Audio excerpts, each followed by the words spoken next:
नमस्कार मेरे प्यारे साथियों। तो कैसे हैं आप सभी। मैं उम्मीद करता हूं आप लोग ज़बरदस्त मस्त तंदुरुस्त होंगे दोस्तों। तो दोस्तों आप सभी को छठ पूजा की हार्दिक शुभकामनाएं दोस्तों। तो दोस्तों आज हम इस वीडियो में डिस्कस करने वाले हैं जीके जीएस के 55 महत्वपूर्ण प्रश्नों को दोस्तों, एक जबरदस्त तरीके से। ठीक है दोस्तों, अगर आप चैनल पर नए हैं प्लीज़ सब्सक्राइब कर लीजिएगा दोस्तों। ठीक है, अगर आपको दोस्तों इसका पीडीएफ चाहिए तो डिस्क्रिप्शन में मैं लिंक डाल दूंगा टेलीग्राम चैनल का, आप वहां से ज्वाइन करके पीडीएफ प्राप्त कर सकते हैं। ठीक है दोस्तों, तो चलिए शुरू करते हैं आज का सबसे पहला सवाल। ठीक है दोस्तों, आज का सबसे पहला सवाल क्या कर रहा है। सबसे पहला सवाल है कि भारत के प्रथम महिला मुख्यमंत्री कौन थी दोस्तों। याद रखिएगा कि भारत के जो प्रथम महिला मुख्यमंत्री थी वो कौन थी, सुचेता कृपलानी। याद रखिएगा ये जो मुख्यमंत्री बनी थी कहाँ की बनी थी, तो उत्तर प्रदेश की मुख्यमंत्री बनी थी। कहाँ की, उत्तर प्रदेश। ठीक है, याद रखिएगा उत्तर प्रदेश की मुख्यमंत्री बनी थी। ठीक है, ये आपको ध्यान रखना है। अगर बात करेंगे तो भारत के प्रथम महिला मुख्यमंत्री सुचेता कृपलानी उत्तर प्रदेश की मुख्यमंत्री बनी थी। ठीक है, आपको ध्यान रखना है।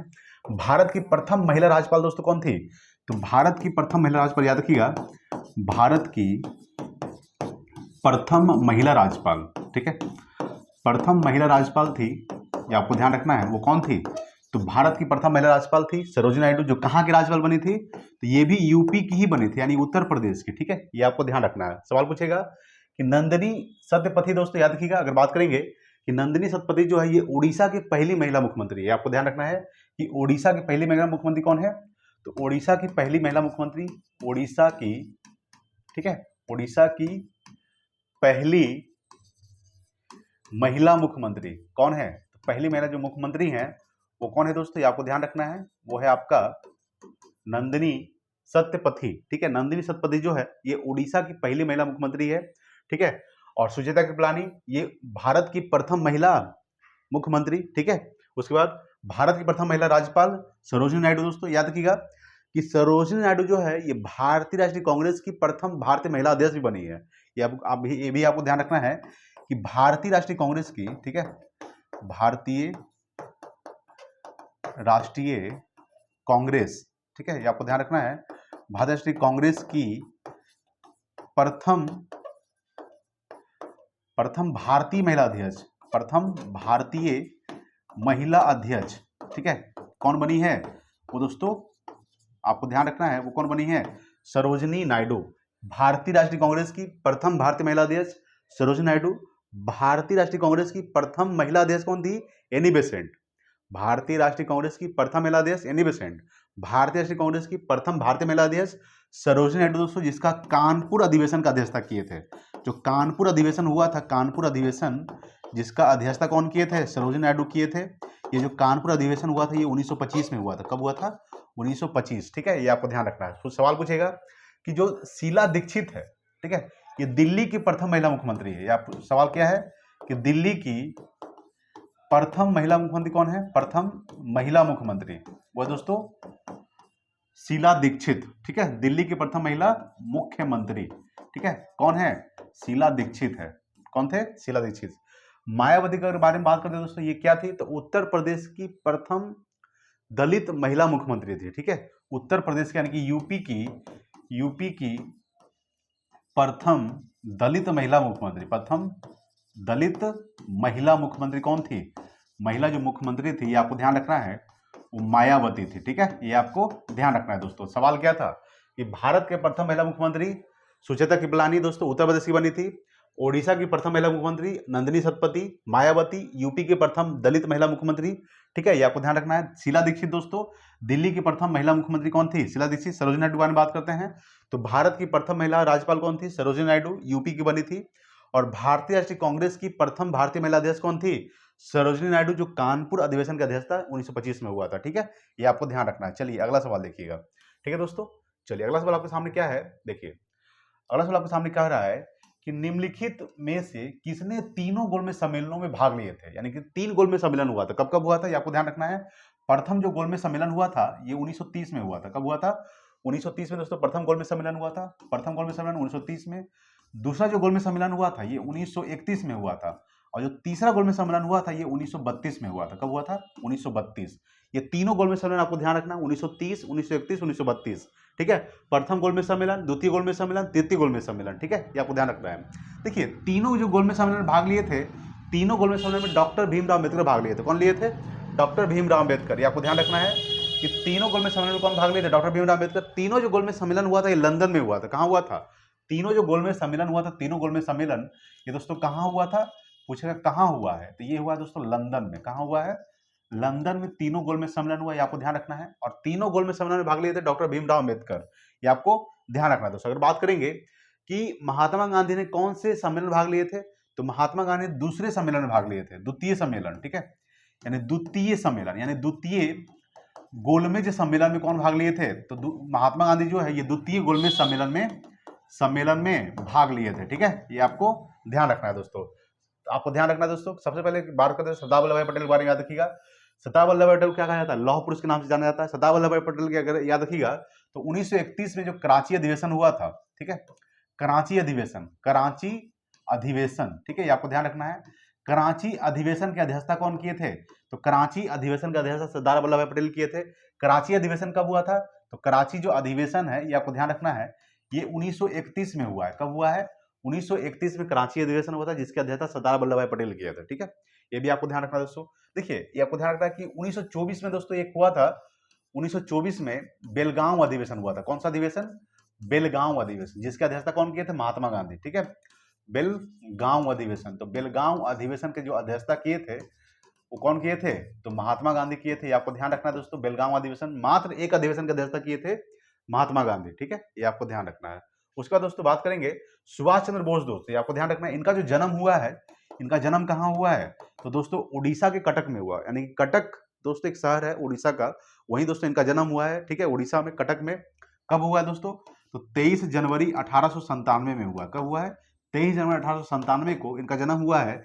इसलिए दोस्तों इनके जन्म दिवस पर 23 जनवरी को पराक्रम दिवस मनाया जाता है। क्या मनाया जाता है, पराक्रम दिवस। ये बहुत इंपॉर्टेंट सवाल है, सवाल पूछता है कि पराक्रम दिवस कब मनाया जाता है, तो 23 जनवरी को। किसके जन्म दिवस पर, तो सुभाष चंद्र बोस जी के जन्म दिवस पर 23 जनवरी को पराक्रम दिवस मनाया जाता है, ठीक है, ये आपको ध्यान रखना है दोस्तों। अगर बात करेंगे कि सुभाष चंद्र बोस ने दोस्तों त्रिपुरी जो अधिवेशन हुआ था, सबसे पहले बात करेंगे कि हरिपुरा अधिवेशन, ठीक है, हरिपुरा जो अधिवेशन हुआ था दोस्तों कब हुआ था, हरिपुरा अधिवेशन के जो अध्यक्षता किए थे, ये आपको ध्यान रखना है कि हरिपुरा अधिवेशन जो दोस्तों 1938 में हुआ था, ठीक है, 1938 में जो हरिपुरा अधिवेशन हुआ था, जिसकी अध्यक्षता कौन किए थे, सुभाष चंद्र बोस नहीं किए थे। और दोस्तों एक और अधिवेशन हुआ था, त्रिपुरी अधिवेशन, त्रिपुरी अधिवेशन, ठीक है, त्रिपुरी अधिवेशन की अध्यक्षता कौन किए थे, तो त्रिपुरी अधिवेशन की अध्यक्षता सुभाष चंद्र बोस ने किए थे। ये कब हुआ था, ये 1939 में हुआ है। कब हुआ है, 1939 में त्रिपुरी अधिवेशन हुआ था, जिसकी अध्यक्षता सुभाष चंद्र बोस ने किए थे।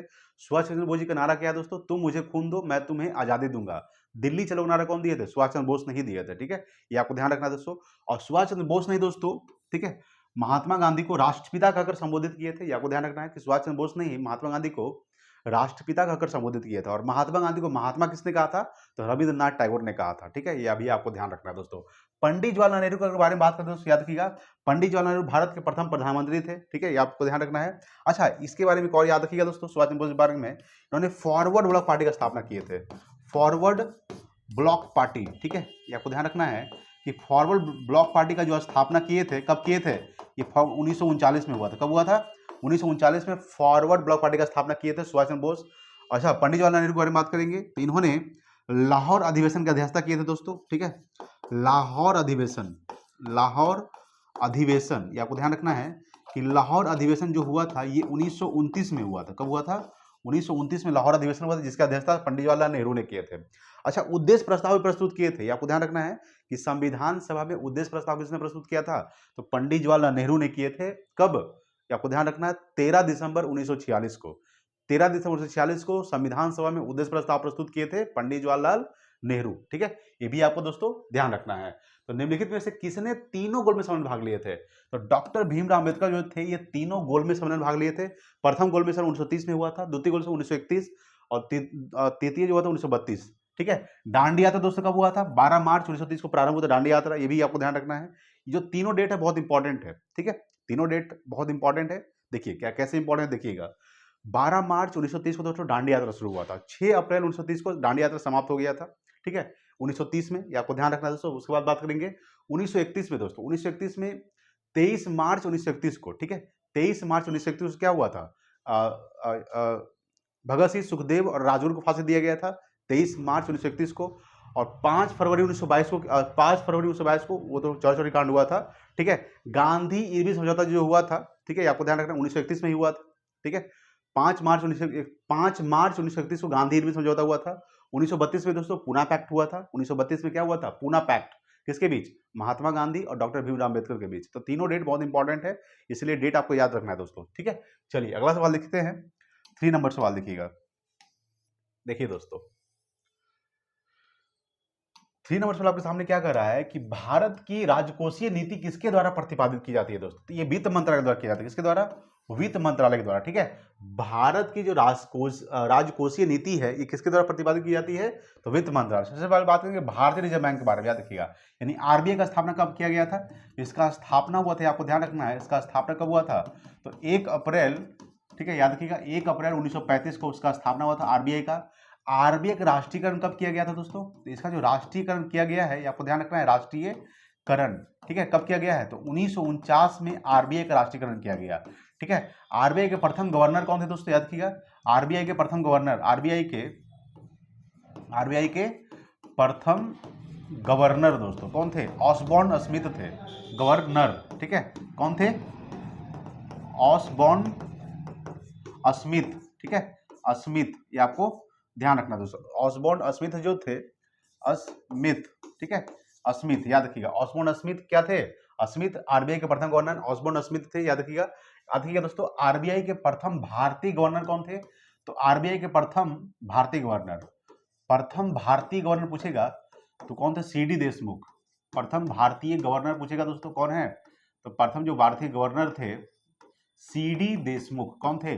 सीडी देशमुख। ठीक है, ये आपको ध्यान रखना है दोस्तों। ठीक है, सवाल क्या था कि भारत की राजकोषीय नीति किसके द्वारा प्रतिपादित की गई थी? वित्त मंत्रालय के द्वारा दोस्तों। आरबीआई का स्थापना 1 अप्रैल 1935 को हुआ था, आपको ध्यान रखना है। आरबीआई का जो राष्ट्रीयकरण किया गया था 1949 में किया गया था। आरबीआई के प्रथम गवर्नर कौन थे? ऑसबॉर्न स्मिथ थे। प्रथम भारतीय गवर्नर कौन थे? तो सीडी देशमुख थे। ठीक है, अभी वर्तमान में गवर्नर कौन है? तो जो अभी वर्तमान में जो गवर्नर है तो वर्तमान गवर्नर कौन है? तो वर्तमान में जो गवर्नर है आरबीआई के गवर्नर, ठीक है, ये आपको ध्यान रखना है, वो शक्तिकांत दास है। कौन है? ठीक है, शक्तिकांत दास। ये दोस्तों 25वें गवर्नर है। कैवे गवर्नर है? 25वें। ठीक है, ये आपको ध्यान रखना है, कैवे गवर्नर है? 25वें गवर्नर है। ठीक है, ये आपको ध्यान रखना है दोस्तों। बात करेंगे नीति आयोग का स्थापना कब हुआ था दोस्तों? तो याद रखिएगा, नीति आयोग का जो स्थापना हुआ 1 जनवरी 1915 में हुआ दोस्तों, 2015। ठीक है, 1 जनवरी 2015 को किसका स्थापना हुआ? नीति आयोग का स्थापना। नीति आयोग के अध्यक्ष कौन होते हैं? तो नीति आयोग के जो अध्यक्ष होते हैं वो भारत के प्रधानमंत्री होते हैं। कौन होते हैं? प्रधानमंत्री जो होते हैं भारत के, वो नीति आयोग के अध्यक्ष होते हैं दोस्तों। ठीक है, याद रखिएगा दोस्तों, प्रधानमंत्री। ठीक है, ये आपको ध्यान रखना है। वर्तमान में नीति आयोग के उपाध्यक्ष कौन है? तो सुमन के बेरी वर्तमान नीति आयोग के उपाध्यक्ष है। ठीक है, और नीति आयोग के प्रथम उपाध्यक्ष कौन थे? तो अरविंद पनगड़िया।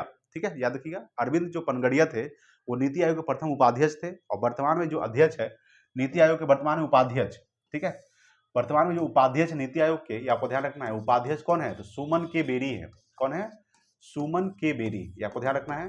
करंट अफेयर्स भी पढ़ने के दोस्तों, सुमन के बेरी दोस्तों। ठीक है, ये आपको ध्यान रखना है दोस्तों। अगर बात करेंगे यहाँ पे समझिएगा, देखिए दोस्तों, सुमन के बेरी, ठीक है, समझिए, देखिए, नीति आयोग जो दोस्तों ये आया था, ये योजना आयोग की जगह पे आया था। किसकी जगह पे? योजना आयोग, ये आपको ध्यान रखना है। नीति जो आयोग आया था दोस्तों, ये योजना आयोग की जगह पे आया था, योजना आयोग। ठीक है, अगर पूछेगा कि योजना आयोग का स्थापना कब हुआ था दोस्तों, तो 15 मार्च 1950 को हुआ था। योजना आयोग का जो स्थापना हुआ था, इसका स्थापना कब हुआ था? 15 मार्च 1950 को हुआ है दोस्तों। कब हुआ है? 15 मार्च 1950 को योजना आयोग का स्थापना हुआ था। योजना आयोग जो दोस्तों नीति आयोग आया है। नीति आयोग का स्थापना 1 जनवरी 2015 को होता है। नीति आयोग के वर्तमान में अध्यक्ष कौन होते हैं? भारत के प्रधानमंत्री। उपाध्यक्ष कौन है? सुमन के बेरी। ठीक है, ये आपको ध्यान रखना है दोस्तों। प्रथम नीति आयोग के उपाध्यक्ष कौन थे? तो अरविंद पनगड़िया थे। ठीक है, ये भी आपको ध्यान रखना है। सेबी दोस्तों, सेबी याद रखिएगा दोस्तों, security exchange board of India. ठीक है, सेबी का फुल फॉर्म क्या होता है? Security exchange board of India. इसका स्थापना 1988 में हुआ था। कब हुआ था? 1988 को। 1988 को दोस्तों, 1988 को इसका स्थापना हुआ दोस्तों सेबी का। ठीक है, ये भी आपको ध्यान रखना है दोस्तों। चलिए अगला सवाल देखते हैं दोस्तों। ठीक है, चलिए 4 नंबर सवाल देखिए दोस्तों, 4 आपके सामने क्या कर रहा है कि भगवान बुद्ध को ज्ञान की प्राप्ति कहां हुई थी दोस्तों? तो भगवान बुद्ध को जो ज्ञान की प्राप्ति हुआ था, ये कहां हुआ था? तो इनको जो ज्ञान की प्राप्ति हुआ था दोस्तों आपको ध्यान रखना है बोध गया में हुआ था। कहाँ हुआ था? बोध गया में इनको ज्ञान की प्राप्ति हुआ था। अगर बात करते हैं कि इनका जन्म कब हुआ दोस्तों, गौतम बुद्ध का। गौतम बुद्ध के बचपन का क्या नाम है? तो गौतम बुद्ध के बचपन का नाम दोस्तों सिद्धार्थ है। क्या है? सिद्धार्थ जो है, ठीक है, सिद्धार्थ, ठीक है, ये आपको ध्यान रखना है। सिद्धार्थ क्या है? गौतम बुद्ध के बचपन का नाम है। इनका जो जन्म हुआ है याद रखिएगा, गौतम बुद्ध का जन्म कब हुआ दोस्तों? इनका जो जन्म हुआ था याद रखिएगा 563 ईसा पूर्व में हुआ था। कब हुआ था? 563 ईसा पूर्व में लुम्बिनी में हुआ था। कहाँ हुआ था? लुम्बिनी, लुम्बिनी दोस्तों, ठीक है, लुम्बिनी में इनका जन्म हुआ था। लुम्बिनी कहाँ पड़ता है दोस्तों? ये नेपाल में पड़ता है। कहाँ पड़ता है? नेपाल, ठीक है, ये आपको ध्यान रखना है। इनका जो मृत्यु हुआ था ये आपको ध्यान रखना है। इनका मृत्यु कब हुआ था? तो इनका जो मृत्यु हुआ था दोस्तों वो 483 ईसा पूर्व में हुआ था। कहाँ हुआ था? इनका जो मृत्यु हुआ था कुशीनगर में हुआ है। कुशीनगर, ठीक है, कहाँ हुआ है? कुशीनगर। ये कहाँ पड़ता है? ये पड़ता है दोस्तों यूपी में। कहाँ पड़ता है? यूपी यानी कि उत्तर प्रदेश, ठीक है। इनको जो ज्ञान की प्राप्ति हुआ था बोध गया में हुआ था। इन्होंने प्रथम उपदेश कहाँ दिए दोस्तों? जो प्रथम उपदेश दिए थे आपको ध्यान रखना है, प्रथम उपदेश दिए थे। तो प्रथम उपदेश कहाँ दिए थे? सारनाथ में दिए थे दोस्तों, सारनाथ। ये भी कहाँ पड़ता है दोस्तों? तो ये भी दोस्तों वो यूपी में पड़ता है, ठीक है, ये भी कहाँ पड़ता है? सारनाथ, यूपी में, ठीक है। सबसे ज्यादा उपदेश कहाँ दिए थे? सबसे ज्यादा जो उपदेश दिए थे, सबसे ज्यादा उपदेश, ठीक है, सबसे ज्यादा जो उपदेश दिए थे श्रावस्ती में दिए थे। कहाँ दिए थे? श्रावस्ती, ठीक है, ये आपको ध्यान रखना है। श्रावस्ती में सबसे ज्यादा उपदेश दिए थे। ये भी कहाँ पड़ता है दोस्तों? ये भी यूपी में ही पड़ता है, ठीक है, ये आपको ध्यान रखना है दोस्तों। इनको जो ज्ञान की प्राप्ति हुआ था ये 35 वर्ष की अवस्था में हुआ था, इनको ज्ञान की प्राप्ति, ठीक है। 35 वर्ष की अवस्था में दोस्तों पीपल वृक्ष के नीचे, ठीक है, बोध गया में निरंजना नदी के किनारे, जिसे वर्तमान में फल्गु नदी के नाम से जानते हैं, वहीं पर इनको ज्ञान की प्राप्ति हुआ था, ठीक है, ये आपको ध्यान रखना है। जो प्रथम उपदेश दिए थे किस भाषा में दिए थे दोस्तों? भाषा पूछेगा किस भाषा में दिए थे? इनका जो भाषा था पाली था। क्या था? पाली, ठीक है, ये भी आपको ध्यान रखना दोस्तों। इनका बेटा क्या नाम था दोस्तों? तो गौतम बुद्ध का बेटा का नाम था दोस्तों राहुल। क्या नाम था? इनका बेटा का नाम था राहुल, ठीक है, ये आपको ध्यान रखना दोस्तों। अगर पूछेगा कि प्रथम बौद्ध संगीति कहाँ हुआ था, तो प्रथम बौद्ध संगीति दोस्तों राजगिरी में हुआ था, ठीक है। द्वितीय बौद्ध संगीति कहाँ हुआ था? वैशाली में। तृतीय बौद्ध संगीति पाटलिपुत्र में। चतुर्थ बौद्ध संगीति कहाँ हुआ था? कुंडलवन कश्मीर में, ठीक है, ये भी आपके लिए बहुत इंपॉर्टेंट है। सबसे पहले बात करेंगे कि गौतम बुद्ध का जो जन्म हुआ था 563 ईसा पूर्व में।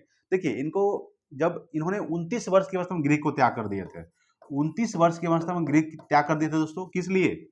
तो ज्ञान की प्राप्ति के लिए, सत्य के खोज के लिए। इनके जो प्रथम गुरु हुए, इनके प्रथम गुरु कौन थे? इनके जो प्रथम गुरु थे, प्रथम गुरु वो अलार कलाम थे। कौन थे? अलार कलाम, ठीक है, अलार कलाम जो थे ये इनके प्रथम गुरु थे। और दूसरे जो गुरु थे वो आपको ध्यान रखना है, दूसरे गुरु कौन थे? तो दूसरे जो गुरु थे रुद्रक रामपुत्र थे। कौन थे? रुद्रक रामपुत्र, रुद्रक रामपुत्र, ठीक है, ये आपको ध्यान रखना है, ठीक है। देखिए इनको जो इन्होंने जो प्रथम उपदेश दिया था सारनाथ में, तो प्रथम उपदेश की जो घटना को कहा जाता है धर्मचक्र प्रवर्तन कहा जाता है। और गृह त्याग की जो घटना को दोस्तों क्या कहा जाता है? तो गृह त्याग जो किए थे 29 वर्ष की अवस्था में, गृह त्याग की घटना को, ठीक है, महाविनिष्कर्मण कहा जाता है। क्या कहा जाता है? महाविनिष्कर्मण, ठीक है। 3 घटना मेन रूप से याद रखिएगा। सबसे पहले तो 29 वर्ष की अवस्था में जो गृह त्याग किए थे, महाविनिष्कर्मण। 35 वर्ष की अवस्था इनको जो ज्ञान की प्राप्ति हुआ था उस घटना को कहा जाता है, यानी कि जो उपदेश दिए थे सारनाथ में, जो 35 जब इनको ज्ञान की प्राप्ति हुआ था तब ये क्या कहलाए? बुद्ध कहलाए, ठीक है। इससे पहले क्या थे? सिद्धार्थ थे। जब इनको ज्ञान की प्राप्ति हुआ तब ये बुद्ध कहलाए, ठीक है। और जब इनको सबसे पहला जो उपदेश सारनाथ में दिए थे उस घटना को कहा जाता है धर्मचक्र प्रवर्तन। जो इनका मृत्यु हो गया था 483 ईसा पूर्व में, तो मृत्यु की घटना को दोस्तों महापरिनिर्वाण कहा जाता है। क्या कहा जाता है? महापरिनिर्वाण, ठीक है, ये भी आपको बहुत इंपॉर्टेंट है, याद रखना है दोस्तों, ठीक है। सवाल क्या था कि भगवान बुद्ध को ज्ञान की प्राप्ति कहाँ हुआ था? तो बोध गया हुआ दोस्तों। सारनाथ में सबसे पहला उपदेश दिए थे, कुशीनगर में इनका मृत्यु हो गया था, ठीक है। लुम्बिनी में इनका जो दोस्तों जन्म हुआ है, ठीक है। राजगिरी में दोस्तों क्या हुआ था? राजगिरी में प्रथम बौद्ध संगीति हुआ था, द्वितीय बौद्ध संगीति वैशाली, तृतीय बौद्ध संगीति पाटलिपुत्र, चतुर्थ बौद्ध संगीति कुंडलवन कश्मीर। डेट भी याद रखिएगा। प्रथम बौद्ध संगीति कब हुआ था? तो प्रथम बौद्ध संगीति 483 ईसा पूर्व में हुआ था, द्वितीय बौद्ध संगीति 383 ईसा पूर्व में, तृतीय बौद्ध संगीति दोस्तों 251 ईसा पूर्व में, और चतुर्थ बौद्ध संगीति प्रथम शताब्दी ईसा पूर्व में हुआ था, ठीक है, ये आपको ध्यान रखना दोस्तों। चलिए अगला सवाल देखिए, 5 नंबर सवाल देखिए। देखिए दोस्तों 5 नंबर सवाल आपके सामने है कि अमीर खुसरो निम्नलिखित में से किसके शासन काल से संबंधित है दोस्तों? ये संबंधित है तो अलाउद्दीन खिलजी, ठीक है, याद रखिएगा, अलाउद्दीन खिलजी के शासन काल से संबंधित है। अगर बात करेंगे कि अमीर खुसरो को दोस्तों तोता ए हिंद भी कहा जाता है। क्या कहा जाता है? तोता ए हिंद, तोता ए हिंद कहा जाता है, ठीक है, ये आपको ध्यान रखना है दोस्तों। अगर पूछेगा कि अमीर खुसरो के गुरु कौन थे, तो निजामुद्दीन औलिया जो थे, निजामुद्दीन औलिया ये अमीर खुसरो के गुरु थे, ठीक है, निजामुद्दीन औलिया, ये आपको ध्यान रखना, मुद्दीन औलिया दोस्तों, ठीक है, ये आपको ध्यान रखना, औलिया, ठीक है। निजामुद्दीन औलिया जो थे ये अमीर खुसरो के गुरु थे, ठीक है, और निजामुद्दीन औलिया ने ही अमीर खुसरो को एक उपाधि दिया था जिसका नाम है तुर्कल्लाह की उपाधि दिया था, तुर्कल्लाह, ठीक है, ये आपको ध्यान रखना दोस्तों। अगर बात करेंगे कि देखिए गयासुद्दीन तुगलक दोस्तों, आपको ध्यान रखना है कि तुगलक वंश के संस्थापक कौन थे, तो तुगलक वंश के संस्थापक थे, आपको ध्यान रखना है, तुगलक वंश के संस्थापक कौन थे, तुगलक वंश के संस्थापक ये गयासुद्दीन तुगलक थे, ठीक है, ये आपको ध्यान रखना दोस्तों। इन्होंने 1320 में, आपको ध्यान रखना है, जो स्थापना किए थे तुगलक वंश का, स्थापना कब हुआ था, तो इसका जो स्थापना हुआ था तुगलक वंश का, ठीक है, कब हुआ था दोस्तों, ये आपको ध्यान रखना है, तो 1320 में हुआ था। कब हुआ था, 1320 ईस्वी में हुआ था, ठीक है। और इनका जो शासन काल माना जाता है मेन रूप से 1320 से लेकर दोस्तों 1325 ईस्वी तक इसका शासन काल माना जाता है, ठीक है, किनका, गयासुद्दीन तुगलक का। गयासुद्दीन तुगलक ने तुगलक वंश का स्थापना किए थे, ठीक है, कब किए थे, 1320 में। इनका शासनकाल 1320 से 1325। देखिए गयासुद्दीन तुगलक के बेटा का क्या नाम है, तो मोहम्मद बिन तुगलक। ये जो मोहम्मद बिन तुगलक आप देख रहे हैं, किनका बेटा है, ये दोस्तों इनका ही बेटा है, किनका, गयासुद्दीन तुगलक का बेटा है मोहम्मद बिन तुगलक। और इनका जो शासनकाल माना जाता है वो 1325 से लेकर, ये आपको ध्यान रखना है, 1325 से लेकर 1351 तक माना जाता है, ठीक है, ये आपको ध्यान रखना दोस्तों। तो मोहम्मद बिन तुगलक का शासनकाल 1325 से लेकर 1351 तक, ठीक है। और गयासुद्दीन तुगलक के बेटा का क्या नाम है, मोहम्मद बिन तुगलक, ठीक है, ये आपको ध्यान रखना है। बात करेंगे इब्राहिम लोदी के बारे में दोस्तों, देखिए इब्राहिम लोदी जो है ये लोदी वंश का अंतिम शासक है। कौन है, लोदी वंश का अंतिम शासक, लोदी वंश का अंतिम शासक कौन है दोस्तों, तो लोदी वंश का जो अंतिम शासक हुए हैं वो कौन है दोस्तों, इब्राहिम लोदी है, ये आपको ध्यान रखना है। लोदी वंश के संस्थापक कौन थे दोस्तों, तो लोदी वंश के जो संस्थापक थे वो बहलोल लोदी थे, ठीक है, बहलोल लोदी दोस्तों, ठीक है, ये आपको ध्यान रखना है। बहलोल लोदी जो थे लोदी वंश के संस्थापक थे। लोदी वंश का अंतिम शासक कौन हुआ, इब्राहिम लोदी। और पानीपत का जो प्रथम युद्ध हुआ था, ठीक है, इब्राहिम लोदी और बाबर के बीच हुआ था, जिसमें दोस्तों बाबर ने इब्राहिम लोदी को हराकर, ठीक है, मुगल वंश का स्थापना किया था दोस्तों, ठीक है, ये आपको ध्यान रखना है 1526 में, ये आपको ध्यान रखना है दोस्तों, ठीक है। तो इब्राहिम लोदी को ही हराया गया था, ठीक है। सवाल क्या था कि अमीर खुसरो निम्नलिखित में से किसके शासनकाल से संबंधित है, तो अलाउद्दीन खिलजी के शासनकाल से संबंधित दोस्तों। अमीर खुसरो, अमीर खुसरो को तोता ए हिंद भी कहा जाता है। अमीर खुसरो दोस्तों, ठीक है, याद रखिएगा, वाद्य यंत्र और सितार का आविष्कार किए थे, कौन, अमीर खुसरो, ठीक है, ये आपको ध्यान रखना दोस्तों। चलिए अगला सवाल देखिएगा, 6 नंबर सवाल देखिए। देखिए दोस्तों 6 नंबर सवाल है कि पंचायती राज का सबसे मुख्य भाग क्या है दोस्तों, तो ये ग्राम सभा है, ठीक है, ये आपको ध्यान रखना है कि पंचायती राज का जो सबसे मुख्य भाग है क्या दोस्तों, ग्राम सभा। देखिए त्रिस्तरीय पंचायती राज व्यवस्था किसने दिया था, तो त्रिस्तरीय पंचायती राज व्यवस्था जो है ये बलवंत राय मेहता समिति दिया था, त्रिस्तरीय, ठीक है, त्रिस्तरीय दोस्तों, त्रिस्तरीय, त्रि जो स्तरीय है याद रखिए दोस्तों, बलवंत राय मेहता समिति, त्रिस्तरीय जो पंचायती व्यवस्था दिए थे, ठीक है, आपको ध्यान रखना है, कौन दिए थे, बलवंत राय मेहता समिति, ठीक है, त्रिस्तरीय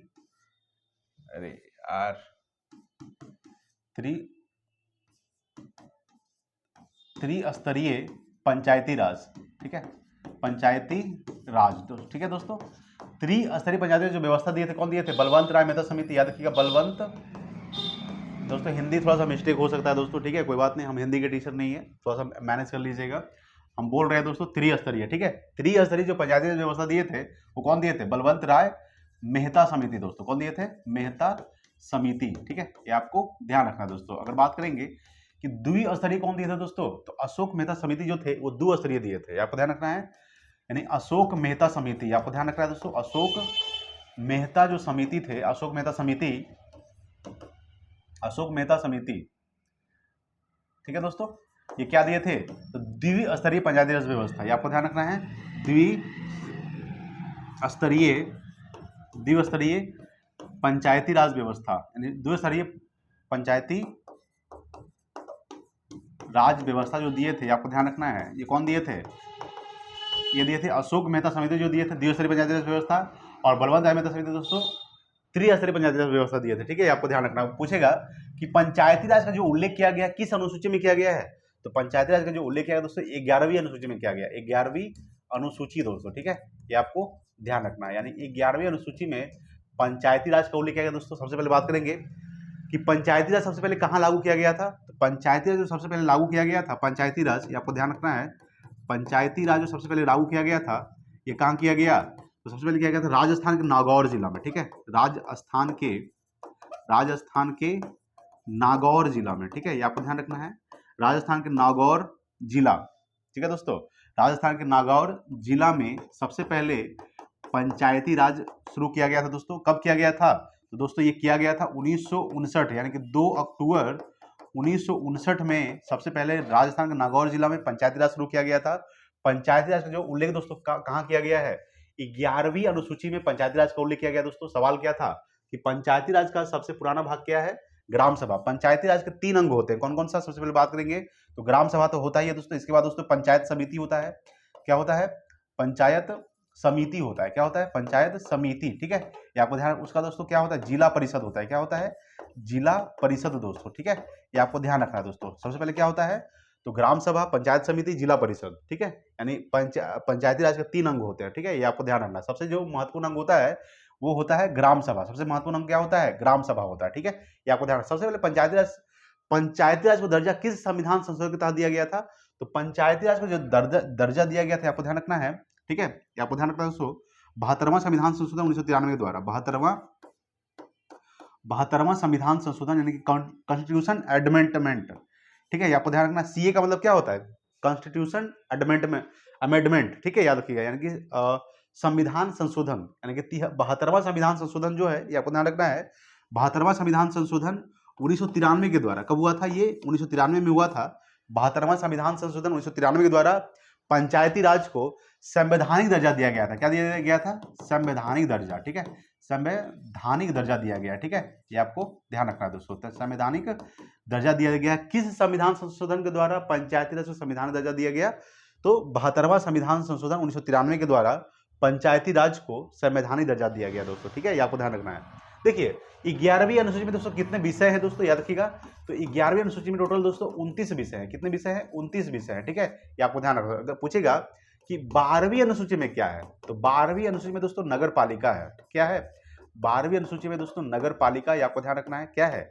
नगर पालिका दोस्तों, ठीक है, ये आपको ध्यान रखना है। और नगर पालिका जो है इसमें कितना विषय है दोस्तों? इसमें जो विषय है दोस्तों, आपको ध्यान रखना है, इसमें जो विषय है इसमें 18 विषय है। कितना है? 18। नगर पालिका में कितने विषय? 18 विषय। और दोस्तों 29 विषय है 11वीं सूची में, यानी कि पंचायती राज में, ठीक है, पंचायती राज में, ठीक है, ये आपको ध्यान रखना है। सवाल क्या था कि सबसे मुख्य भाग क्या है? ग्राम सभा दोस्तों, ठीक है, समझ गए होंगे दोस्तों। चलिए अगला सवाल देखिएगा, 7 नंबर सवाल देखिए। देखिए दोस्तों 7 आपके सामने है कि भारत में नए राजनीतिक दल को अनुमति कौन देता है दोस्तों? यानी कि भारत में नए राजनीतिक दल, ठीक है, किसी राजनीतिक दल को दोस्तों उसका मान्यता रद्द कर देना, यानी किसी राजनीतिक दल को उसका मान्यता देना, ये किसका काम होता है? ये चुनाव आयोग का काम होता है। किसका होता है? चुनाव आयोग का काम होता है, ठीक है, ये आपको ध्यान रखना है। यानी कि नए भारत में नए राजनीतिक दल को अनुमति देना, उसका मान्यता प्राप्त करना, या किसी राजनीतिक दल को दोस्तों चिन्ह देना, जो पार्टी का जो चिन्ह होता है वो किसके द्वारा दिया जाता है? वो दोस्तों चुनाव आयोग के द्वारा ही दिया जाता है, ठीक है। इसका जो स्थापना हुआ चुनाव आयोग का, ये आपको ध्यान रखना है। इसका जो स्थापना हुआ है कब हुआ है, तो आपको ध्यान रखना है दोस्तों, 25 जनवरी 1950 को हुआ है। कब हुआ है? 25 जनवरी 1950 को चुनाव आयोग का दोस्तों, इसको निर्वाचन आयोग भी बोलते हैं, ठीक है, आपको ध्यान रखना है। 25 जनवरी दोस्तों कौन सा दिवस मनाया जाता है? तो राष्ट्रीय मतदाता दिवस, ठीक है, आपको ध्यान रखना है कि राष्ट्रीय मतदाता दिवस दोस्तों कब मनाया जाता है? तो राष्ट्रीय मतदाता दिवस 25 जनवरी को मनाया जाता है दोस्तों, ये आपको ध्यान रखना है। चुनाव आयोग का स्थापना 25 जनवरी 1950 को हुआ था। सबसे पहले बात करेंगे राष्ट्रपति का दोस्तों पद का उल्लेख, दोस्तों याद रखिएगा, राष्ट्रपति का जो पद का उल्लेख किया गया है, आपको ध्यान रखना है किसमें? अनुच्छेद 52 में दोस्तों। राष्ट्रपति दोस्तों महाभियोग की प्रक्रिया के द्वारा, याद रखिएगा, राष्ट्रपति को महाभियोग की प्रक्रिया के द्वारा, राष्ट्रपति को महाभियोग की प्रक्रिया के द्वारा दोस्तों पद से हटाया जा सकता है। आर्टिकल याद रखिएगा, आर्टिकल 61 के अनुसार, ठीक है, आपको ध्यान रखना है कि आर्टिकल 61 के अनुसार दोस्तों राष्ट्रपति को महाभियोग की प्रक्रिया के द्वारा उनके पद से हटाया जा सकता है, ठीक है, ये आपको ध्यान रखना है दोस्तों। राष्ट्रपति को दोस्तों जो शक्ति प्राप्त है, क्षमादान की शक्ति, ये आपको ध्यान रखना है।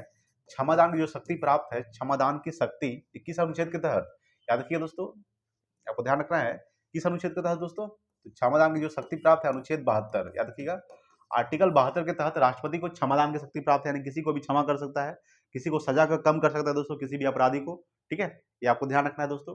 याद रखिए दोस्तों प्रधानमंत्री के पद का उल्लेख दोस्तों, याद रखिएगा, प्रधानमंत्री के जो पद का उल्लेख किया गया है ये आर्टिकल 75 में किया गया है। किसमें किया गया है? आर्टिकल 75 में, ठीक है, ये आपको ध्यान रखना दोस्तों, ठीक है। वर्तमान राष्ट्रपति कौन है? द्रौपदी मुर्मू है, ठीक है दोस्तों।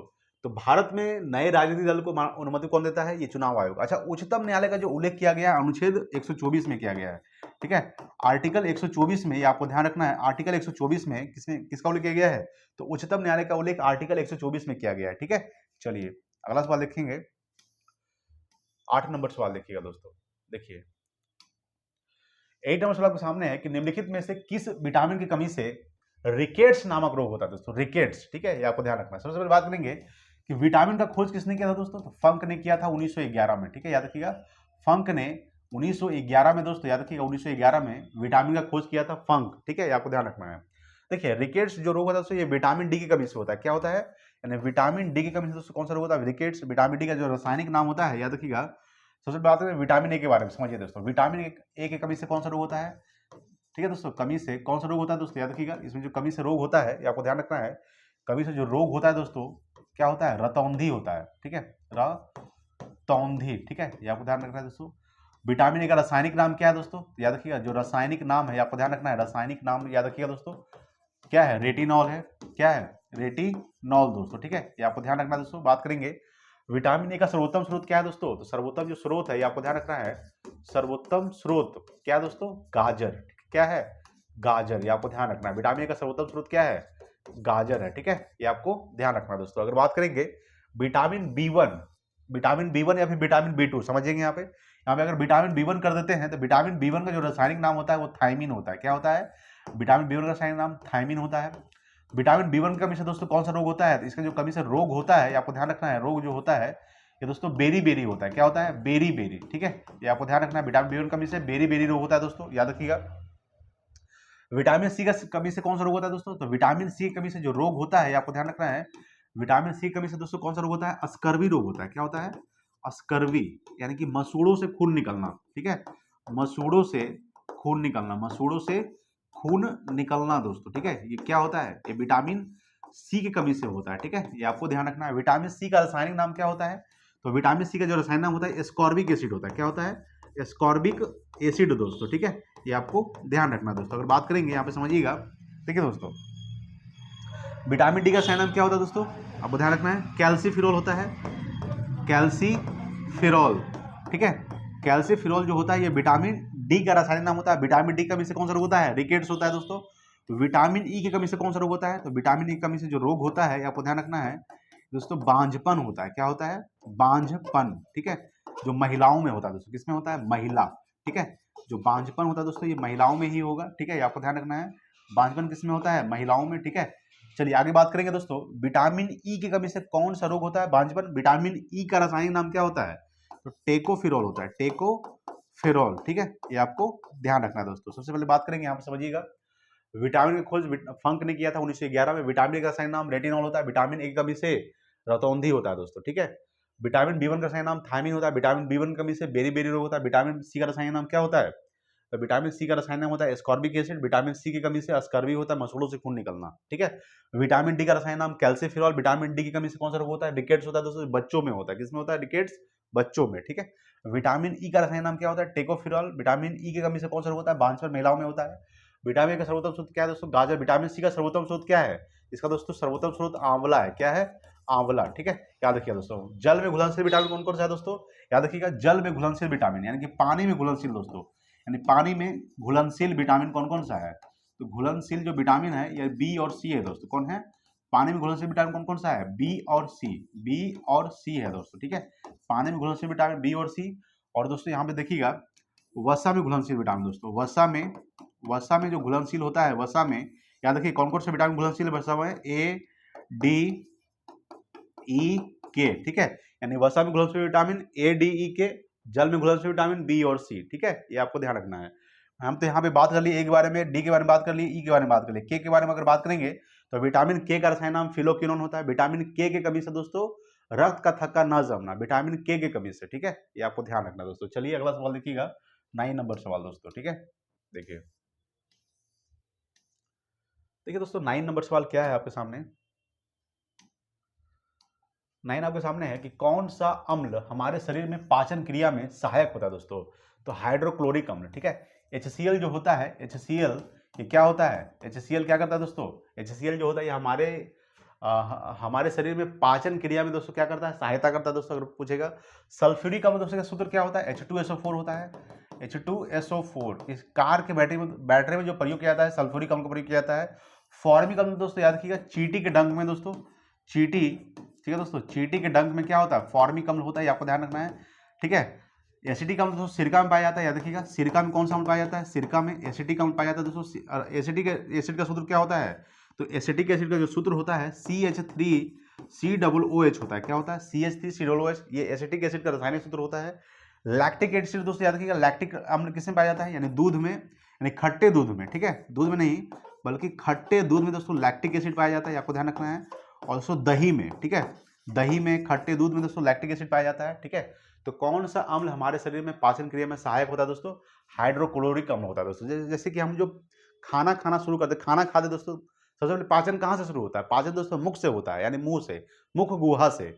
जब हम लोग खाना को चबाते हैं, ठीक है, तो चबाने के बाद दोस्तों तोड़ मरोड़ कर क्या करते हैं, पेट के अंदर जाता है दोस्तों।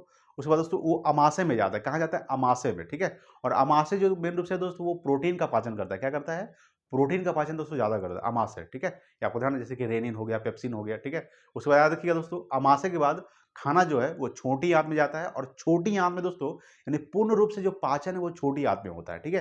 पूर्ण रूप से पाचन कहाँ होता है, छोटी आंत में होता है, यानी जबरदस्त तरीके से पाचन होता है, ठीक है। ये आपको ध्यान रखिएगा। सवाल क्या था कि हाइड्रोक्लोरिक अम्ल दोस्तों शरीर में पाचन में क्रिया में सहायक होता है। चलिए अगला सवाल देखिएगा। अच्छा कुछ और देख लेते हैं, जैसे कि याद रखिए दोस्तों, टमाटर में कौन सा अम्ल पाया जाता है, टमाटर में ऑक्जेलिक अम्ल पाया जाता है दोस्तों। सेब में मैलिक अम्ल पाया जाता है, ठीक है, याद रखिएगा दोस्तों, समझे। चलिए अगला देखिए 10 नंबर सवाल। 10 नंबर सवाल क्या कह रहा है आपके सामने, 10 नंबर सवाल है कि तलचर कोयले की खान कहाँ स्थित है दोस्तों। ये ओडिशा में है, किस राज्य में दोस्तों, यानी भारत के ओडिशा राज्य में दोस्तों तलचर कोयले की खान स्थित है। सबसे पहले बात करेंगे कोयला कितने प्रकार का होता है दोस्तों। कोयला जो होता है 4 प्रकार का होता है। कोयला आप देखिएगा, कोयला जो होता है, कोयला ये 4 प्रकार का होता है। कितने प्रकार का, 4 प्रकार का दोस्तों कोयला होता है। कौन कौन, सबसे पहले बात करेंगे, सबसे पहला होता है दोस्तों एंथ्रासाइट। क्या होता है, एंथ्रा, याद रखिएगा, एंथ्रासाइट दोस्तों, एंथ्रासाइट होता है। फिर दोस्तों क्या हो जाएगा, दूसरा बिटुमिनस, क्या होता है, बिटुमिनस दोस्तों, क्या होता है, बिटुमिनस, याद रखिएगा। तीसरा क्या हो जाएगा दोस्तों, एंथ्रासाइट, बिटुमिनस, लिग्नाइट, क्या होता है, लिग्नाइट दोस्तों, ठीक है, याद रखिएगा। चौथा क्या हो जाएगा, पीट कोयला, क्या होता है, पीट कोयला दोस्तों, ठीक है। यानी 4 प्रकार का कोयला दोस्तों, कौन कौन सा, एंथ्रासाइट, बिटुमिनस, लिग्नाइट, पीट कोयला। देखिए कोयला को जो प्राप्त किया जाता है दोस्तों, ये परतदार चट्टान से प्राप्त किया जाता है, परतदार चट्टान, ठीक है, परतदार चट्टान से, ठीक है, याद रखिएगा कि परतदार चट्टान से दोस्तों कोयला को प्राप्त किया जाता है। और पेट्रोलियम को भी परतदार चट्टान से प्राप्त किया जाता है, ये भी आपको ध्यान रखिएगा कि कोयला को प्राप्त किया जाता है परतदार चट्टान से, और पेट्रोलियम को भी, ठीक है, पेट्रोलियम को भी दोस्तों कहां से प्राप्त किया जाता है, तो पेट्रोलियम को दोस्तों परतदार चट्टान से ही प्राप्त किया जाता है, ठीक है, ये आपको ध्यान रखना है। सबसे बात करेंगे कि कोयला 4 प्रकार का होता है, एंथ्रासाइट, बिटुमिनस, लिग्नाइट, पीट कोयला। सबसे बढ़िया कोयला दोस्तों एंथ्रासाइट है, ठीक है, याद रखिएगा, सबसे बढ़िया कोयला एंथ्रासाइट। और सबसे घटिया कोयला, घटिया दोस्तों, घटिया जो कोयला है, सबसे घटिया कोयला, घटिया जो कोयला माना जाता है, घटिया कोयला, ठीक है, आपको ध्यान रखना है। सबसे घटिया कोयला दोस्तों पीट कोयला को माना जाता है। पीट कोयला क्या देता है, सिर्फ धुआं धुआं देगा, क्या देगा, धुआं धुआं, ठीक है। और भारत में जो सबसे ज्यादा कोयला यूज किया जाता है, यानी कि सबसे ज्यादा जो यूज किया जाता है कोयला है, वो है दोस्तों बिटुमिनस। बिटुमिनस जो है ये भारत में, ठीक है, याद रखिएगा कि भारत में सबसे ज्यादा जो उपयोग किया जाता है कोयला है, वो दोस्तों क्या है, बिटुमिनस दोस्तों, ठीक है, ये आपको ध्यान रखना है दोस्तों। अगर बात करेंगे यहाँ पे तलचर कोयले की खान कहाँ स्थित है, तो ये ओडिशा में स्थित है। बात करेंगे दोस्तों बिहार का, बिहार का स्थापना दोस्तों कब हुआ था, याद रखिएगा 22 मार्च 1912 को हुआ था, ठीक है, 22 मार्च 1912 को बिहार का स्थापना हुआ, ये आपको ध्यान रखना है दोस्तों। सबसे बात करेंगे झारखंड का स्थापना दोस्तों कब हुआ था, तो 15 नवंबर 2000 ईस्वी को हुआ था, 15 नवंबर 2000 ईस्वी को, ठीक है। वर्तमान में झारखंड में मुख्यमंत्री कौन है दोस्तों, हेमंत सोरेन। नीतीश कुमार बिहार के मुख्यमंत्री हैं, ठीक है। याद रखिए दोस्तों ओडिशा की बात करें, ओडिशा का स्थापना कब हुआ है, तो 1 अप्रैल 1936 को हुआ दोस्तों। देखिए बिहार से दोस्तों सबसे पहले ओडिशा अलग हुआ था, कब, 1 अप्रैल 1936 को, ठीक है, ये आपको ध्यान रखना। उसके बाद दोस्तों कौन अलग हुआ, झारखंड अलग हुआ 15 नवंबर 2000 ईस्वी को, ठीक है। इसका स्थापना 1 अप्रैल 1936 को हुआ था, याद रखिएगा, ठीक है। ओडिशा में दोस्तों चिल्का झील है, ठीक है, जो खारे पानी सबसे बड़ी झील चिल्का झील ओडिशा में है, याद रखिएगा। उसके बाद बात करेंगे कि हीराकुंड बांध, सबसे भारत का सबसे लंबा बांध हीराकुंड बांध दोस्तों कहाँ है, वो भी ओडिशा में ही है, ठीक है, ये भी आपको ध्यान रखना दोस्तों। अगर बात करेंगे कि छत्तीसगढ़ का स्थापना कब हुआ था, याद रखिए दोस्तों, छत्तीसगढ़ का स्थापना याद रखिएगा 1 नवंबर 2000 ईस्वी को हुआ था, 1 नवंबर, ठीक है, 2000 ईस्वी को दोस्तों, याद रखिएगा छत्तीसगढ़ का स्थापना हुआ था। और तेलंगाना का स्थापना कब हुआ था, तो 2 जून 2014 को हुआ था, 2 जून तेलंगाना का स्थापना हुआ। ठीक है, ये आपको ध्यान रखना। तलचर कोयले की खान कहाँ स्थित है? ओडिशा में स्थित है। ठीक है, चलिए अगला सवाल देखिएगा, 11 नंबर सवाल देखिए, बहुत बढ़िया सवाल है दोस्तों। सवाल क्या है कि विजयनगर साम्राज्य की स्थापना कब हुआ था दोस्तों? तो विजयनगर जो साम्राज्य का स्थापना हुआ था 1336 में हुआ था। कब हुआ था? 1336 में विजयनगर साम्राज्य का स्थापना हुआ दोस्तों। विजयनगर जो साम्राज्य है मेन रूप से ये हम्पी नदी किनारे बसा हुआ था। कौन सी नदी दोस्तों? याद रखिएगा, विजयनगर साम्राज्य जो है ये हम्पी नदी, ठीक है, हम्पी नदी दोस्तों, ये मेन रूप से कहाँ है विजयनगर साम्राज्य? दोस्तों कर्नाटक में। कहाँ है? कर्नाटक दोस्तों, कहाँ है? कर्नाटक। यहाँ लिख देते हैं दोस्तों कर्नाटक। ये मेन रूप से विजयनगर साम्राज्य जो है ये किस राज्य में दोस्तों भारत के वर्तमान में? तो कर्नाटक। ठीक है, ये आपको ध्यान रखना। सबसे पहले बात करेंगे कि विजयनगर साम्राज्य की जो स्थापना की था 1336 में, किसने किया था? तो हरिहर एवं बुक्का, हरिहर एवं बुक्का दोस्तों। ठीक है, ये आपको ध्यान रखना। हरिहर एवं बुक्का जो थे ये संगम वंश का शासक है दोस्तों, याद रखिएगा, संगम वंश का मेन रूप से है। ठीक है, हरिहर एवं बुक्का दो भाई थे। हरिहर एवं बुक्का दो भाई थे जिन्होंने 1336 में विजयनगर साम्राज्य का स्थापना किए थे 1336 में। ठीक है, ये आपको ध्यान रखना है। अच्छा, 1191 में क्या हुआ था दोस्तों? तो तराइन का जो पहला युद्ध हुआ था, तराइन का पहला युद्ध, ठीक है, याद रखिएगा, तराइन का प्रथम युद्ध कब हुआ था? तो तराइन का जो प्रथम युद्ध हुआ है ये कब हुआ है दोस्तों? ये 1191 में हुआ। तराइन का दूसरा युद्ध कब हुआ था? तो तराइन का जो दूसरा युद्ध हुआ है, तराइन का दूसरा युद्ध दोस्तों कब हुआ है? 1192 में हुआ है। कब हुआ है? 1192। ठीक है, ये आपको ध्यान रखना दोस्तों। तो तराइन का जो युद्ध हुआ था, प्रथम युद्ध मोहम्मद गौरी और पृथ्वीराज चौहान के बीच हुआ था। ठीक है, पृथ्वीराज चौहान और मोहम्मद गौरी के बीच तराइन का प्रथम युद्ध हुआ था। प्रथम युद्ध में दोस्तों पृथ्वीराज चौहान जीत गया था, लेकिन तराइन के दूसरे युद्ध में पृथ्वीराज चौहान हार गया था दोस्तों। ठीक है, दोनों ही आपको डेट याद रखना है कि 1191 में दोस्तों तराइन का प्रथम युद्ध हुआ था, 1192 के तराइन का द्वितीय युद्ध हुआ था। ठीक है, 1194 दोस्तों याद रखिएगा कौन सा युद्ध हुआ था? चंदावर का युद्ध हुआ, चंदावर का। ठीक है, चंदावर का जो युद्ध हुआ दोस्तों ये मोहम्मद गौरी और जयचंद के बीच हुआ है। ठीक है, याद रखिएगा, चंदावर का युद्ध किसके बीच हुआ है? तो मोहम्मद गौरी और जयचंद के बीच, जयचंद, ठीक है, जयचंद के बीच हुआ है, आपको ध्यान रखना है। मोहम्मद गौरी और जयचंद के बीच 1194 ईस्वी को चंदावर का युद्ध हुआ दोस्तों, आपको ध्यान रखना है। 1206 ईस्वी में याद रखिएगा कि 1206 ईस्वी में गुलाम वंश का स्थापना हुआ था। ठीक है, गुलाम वंश का स्थापना कब हुआ था? गुलाम वंश का जो स्थापना हुआ था आपको ध्यान रखना है। गुलाम वंश का स्थापना कब हुआ था? 1206 ईस्वी में हुआ था। किसने किया था? तो गुलाम वंश के संस्थापक थे कुतुबुद्दीन ऐबक थे। संस्थापक कौन थे इसके? इसके जो संस्थापक थे कुतुबुद्दीन ऐबक, कुतुबुद्दीन ऐबक। ठीक है, कुतुबुद्दीन ऐबक जो है ये गुलाम वंश के संस्थापक, स्थापना 1206 ईस्वी में हुआ था। ठीक है दोस्तों, ये आपको ध्यान रखना दोस्तों। अगर हम लोग बात करेंगे दोस्तों कि विजयनगर साम्राज्य की स्थापना कब हुआ था? 1336 में हुआ था। किसने किया था? हरिहर एवं बुक्का ने किया था। ठीक है, दो भाई थे। 1194 में चंदावर का युद्ध हुआ था, मोहम्मद गौरी और जयचंद के बीच हुआ था। ठीक है, 1206 ईस्वी में गुलाम वंश का स्थापना हुआ था, संस्थापक कुतुबुद्दीन ऐबक थे। ठीक है, ये आपको ध्यान रखना। अगर बात करेंगे कि 1191 में और 1192 में, ठीक है, दो याद रखिएगा, तराइन का प्रथम युद्ध और तराइन का दूसरा युद्ध 1192। ठीक है, ये भी आपको ध्यान रखना है दोस्तों। चलिए अगला सवाल देखेंगे। देखिए दोस्तों 12 नंबर सवाल, 12 आपके सामने है कि समान नागरिक संहिता का उल्लेख किस अनुच्छेद में किया गया है दोस्तों? तो समान नागरिक संहिता का जो समान नागरिक संहिता का जो उल्लेख किया गया मेन रूप से ये अनुच्छेद 44 में किया गया। किसमें किया गया है? अनुच्छेद 44 दोस्तों। समान नागरिक संहिता दोस्तों भारत के सिर्फ एकमात्र राज्य में लागू है। ठीक है, तो कौन से राज्य में लागू है दोस्तों समान नागरिक संहिता? मेन रूप से भारत के किस राज्य में लागू है? तो गोवा में लागू है दोस्तों। कहाँ है? गोवा। सवाल पूछेगा कि समान नागरिक संहिता भारत के वर्तमान में किस राज्य में लागू है? तो दोस्तों गोवा में है। मात्र एक राज्य जो गोवा है वहां पे समान नागरिक संहिता लागू है। ये इसका जो उल्लेख किया गया अनुच्छेद 44 में किया गया। अनुच्छेद 40 में क्या है दोस्तों? तो ग्राम पंचायत का उल्लेख किया गया, याद रखिएगा, ग्राम पंचायत का जो उल्लेख किया गया अनुच्छेद 40 में किया गया दोस्तों। ठीक है, ये आपको ध्यान रखना दोस्तों। अगर पूछेगा कि अनुच्छेद 32 में क्या है, तो अनुच्छेद 32 में तो संवैधानिक उपचारों का अधिकार है। ठीक है, संवैधानिक उपचारों का अधिकार, संवैधानिक उपचारों का अधिकार जो है दोस्तों ये किसमें है? आर्टिकल 32 में दोस्तों। आर्टिकल 32 को संविधान का आत्मा कहा जाता है। ठीक है, ये आपको ध्यान रखना है कि संविधान का आत्मा, ठीक है, संविधान का जो आत्मा कहा जाता है, संविधान का आत्मा आर्टिकल 32 को कहा जाता है। किसके द्वारा? तो डॉक्टर भीमराव अंबेडकर के द्वारा। ठीक है, ये आपको ध्यान रखना है। अनुच्छेद 51 ए में क्या है दोस्तों? इसका जो उल्लेख किया गया है, याद रखिएगा, अनुच्छेद 51 ए में देखिए ये सब जो है, ठीक है, अनुच्छेद 51 अगर बात करेंगे तो ये भाग किसमें दोस्तों? भाग 4 में है, आपको ध्यान रखना है। भाग 4 में दोस्तों अनुच्छेद 51 में क्या है? मौलिक कर्तव्य है। क्या है? मौलिक कर्तव्य, ठीक है, ये आपको ध्यान रखना दोस्तों। मौलिक कर्तव्य कहाँ से लिया गया है? तो मौलिक कर्तव्य जो ये रूस के संविधान से लिया गया। कहाँ से लिया गया है? तो रूस के संविधान से लिया गया दोस्तों, ठीक है, ये आपको ध्यान रखना। भाग 4 में क्या है दोस्तों?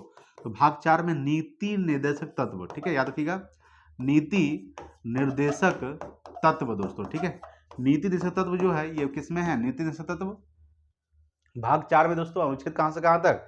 तो अनुच्छेद 36 लेकर अनुच्छेद 51 तक, याद रखिएगा, अनुच्छेद 36 लेकर अनुच्छेद 51 तक भाग 4 में दोस्तों नीति निर्देशक तत्व का उल्लेख किया गया है, ठीक है, आपको ध्यान रखना है। अनुच्छेद 51 में क्या है?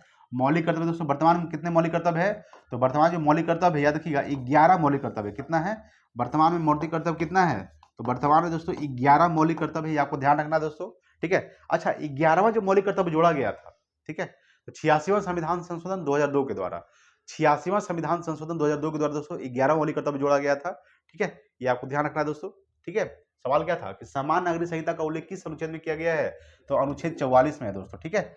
अगर पूछेगा दोस्तों कि मौलिक कर्तव्य कहां से लिया गया दोस्तों, तो मौलिक कर्तव्य रूस के संविधान से लिया गया। मौलिक अधिकार कहां से लिया गया है? तो मौलिक अधिकार दोस्तों अमेरिका के संविधान से लिया गया, ठीक है। नागरिकता कहां से लिया गया दोस्तों? नागरिकता जो लिया गया है वो ब्रिटेन के संविधान से लिया गया है, ठीक है, ये भी आपको ध्यान रखना है दोस्तों। चलिए अगला सवाल देखेंगे, 13 नंबर सवाल देखिएगा। देखिए दोस्तों 13 नंबर सवाल 13 आपके सामने है कि किस रंग द्रव्य की उपस्थिति के कारण पौधों का रंग हरा होता है दोस्तों? तो क्लोरोफिल के कारण, ठीक है, जिसके कारण क्लोरोफिल। क्लोरोफिल में कौन सा तत्व पाया जाता है दोस्तों? तो इसमें तत्व जो पाया जाता है वो मैग्नीशियम पाया जाता है। क्या पाया जाता है? मैग्नीशियम, ठीक है। इसका जो परमाणु संख्या दोस्तों 12 होता है। क्या होता है? 12, ठीक है, ये आपको ध्यान रखना है। तो किस रंग द्रव्य की उपस्थिति के कारण पौधों का जो रंग होता है हरा होता है? क्लोरोफिल के कारण दोस्तों, ठीक है। अच्छा, वायुमंडल में नाइट्रोजन कितना % पाया जाता है दोस्तों? तो वायुमंडल में जो नाइट्रोजन पाया जाता है, वायुमंडल में, ये आपको ध्यान रखना है, वायुमंडल में जो नाइट्रोजन पाया जाता है कितना %? दोस्तों 78% पाया जाता है। कितना %? 78% वायुमंडल में नाइट्रोजन पाया जाता है दोस्तों। याद कीजिए, नाइट्रोजन का संकेत N होता है, इसका जो परमाणु संख्या होता है दोस्तों 7 होता है। क्या होता है? 7 दोस्तों। अगर पूछेगा सवाल कि ग्लूकोज का सूत्र क्या होता है दोस्तों? C6H12O6, C6H12O6 ये ग्लूकोज का रासायनिक सूत्र होता है दोस्तों। ऑक्सीजन की अगर बात करते हैं कि वायुमंडल में ऑक्सीजन कितना % पाया जाता है? तो वायुमंडल में जो ऑक्सीजन पाया जाता है, आपको ध्यान रखना है कि वायुमंडल में जो ऑक्सीजन पाया जाता है 21% पाया जाता है, ठीक है। वायुमंडल में नाइट्रोजन सबसे ज्यादा वायुमंडल में क्या पाया जाता है? नाइट्रोजन कितना %? 78%। वायुमंडल में ऑक्सीजन दोस्तों 21%। और वायुमंडल में कार्बन डाइऑक्साइड कितना पाया जाता है, यानी कि CO2 दोस्तों, याद रखिएगा 0.03%, ठीक है, ये आपको ध्यान रखना दोस्तों। अगर पूछेगा कि यूरिया में नाइट्रोजन कितना % पाया जाता है? यूरिया खाद में जो नाइट्रोजन पाया जाता है 46%, ठीक है।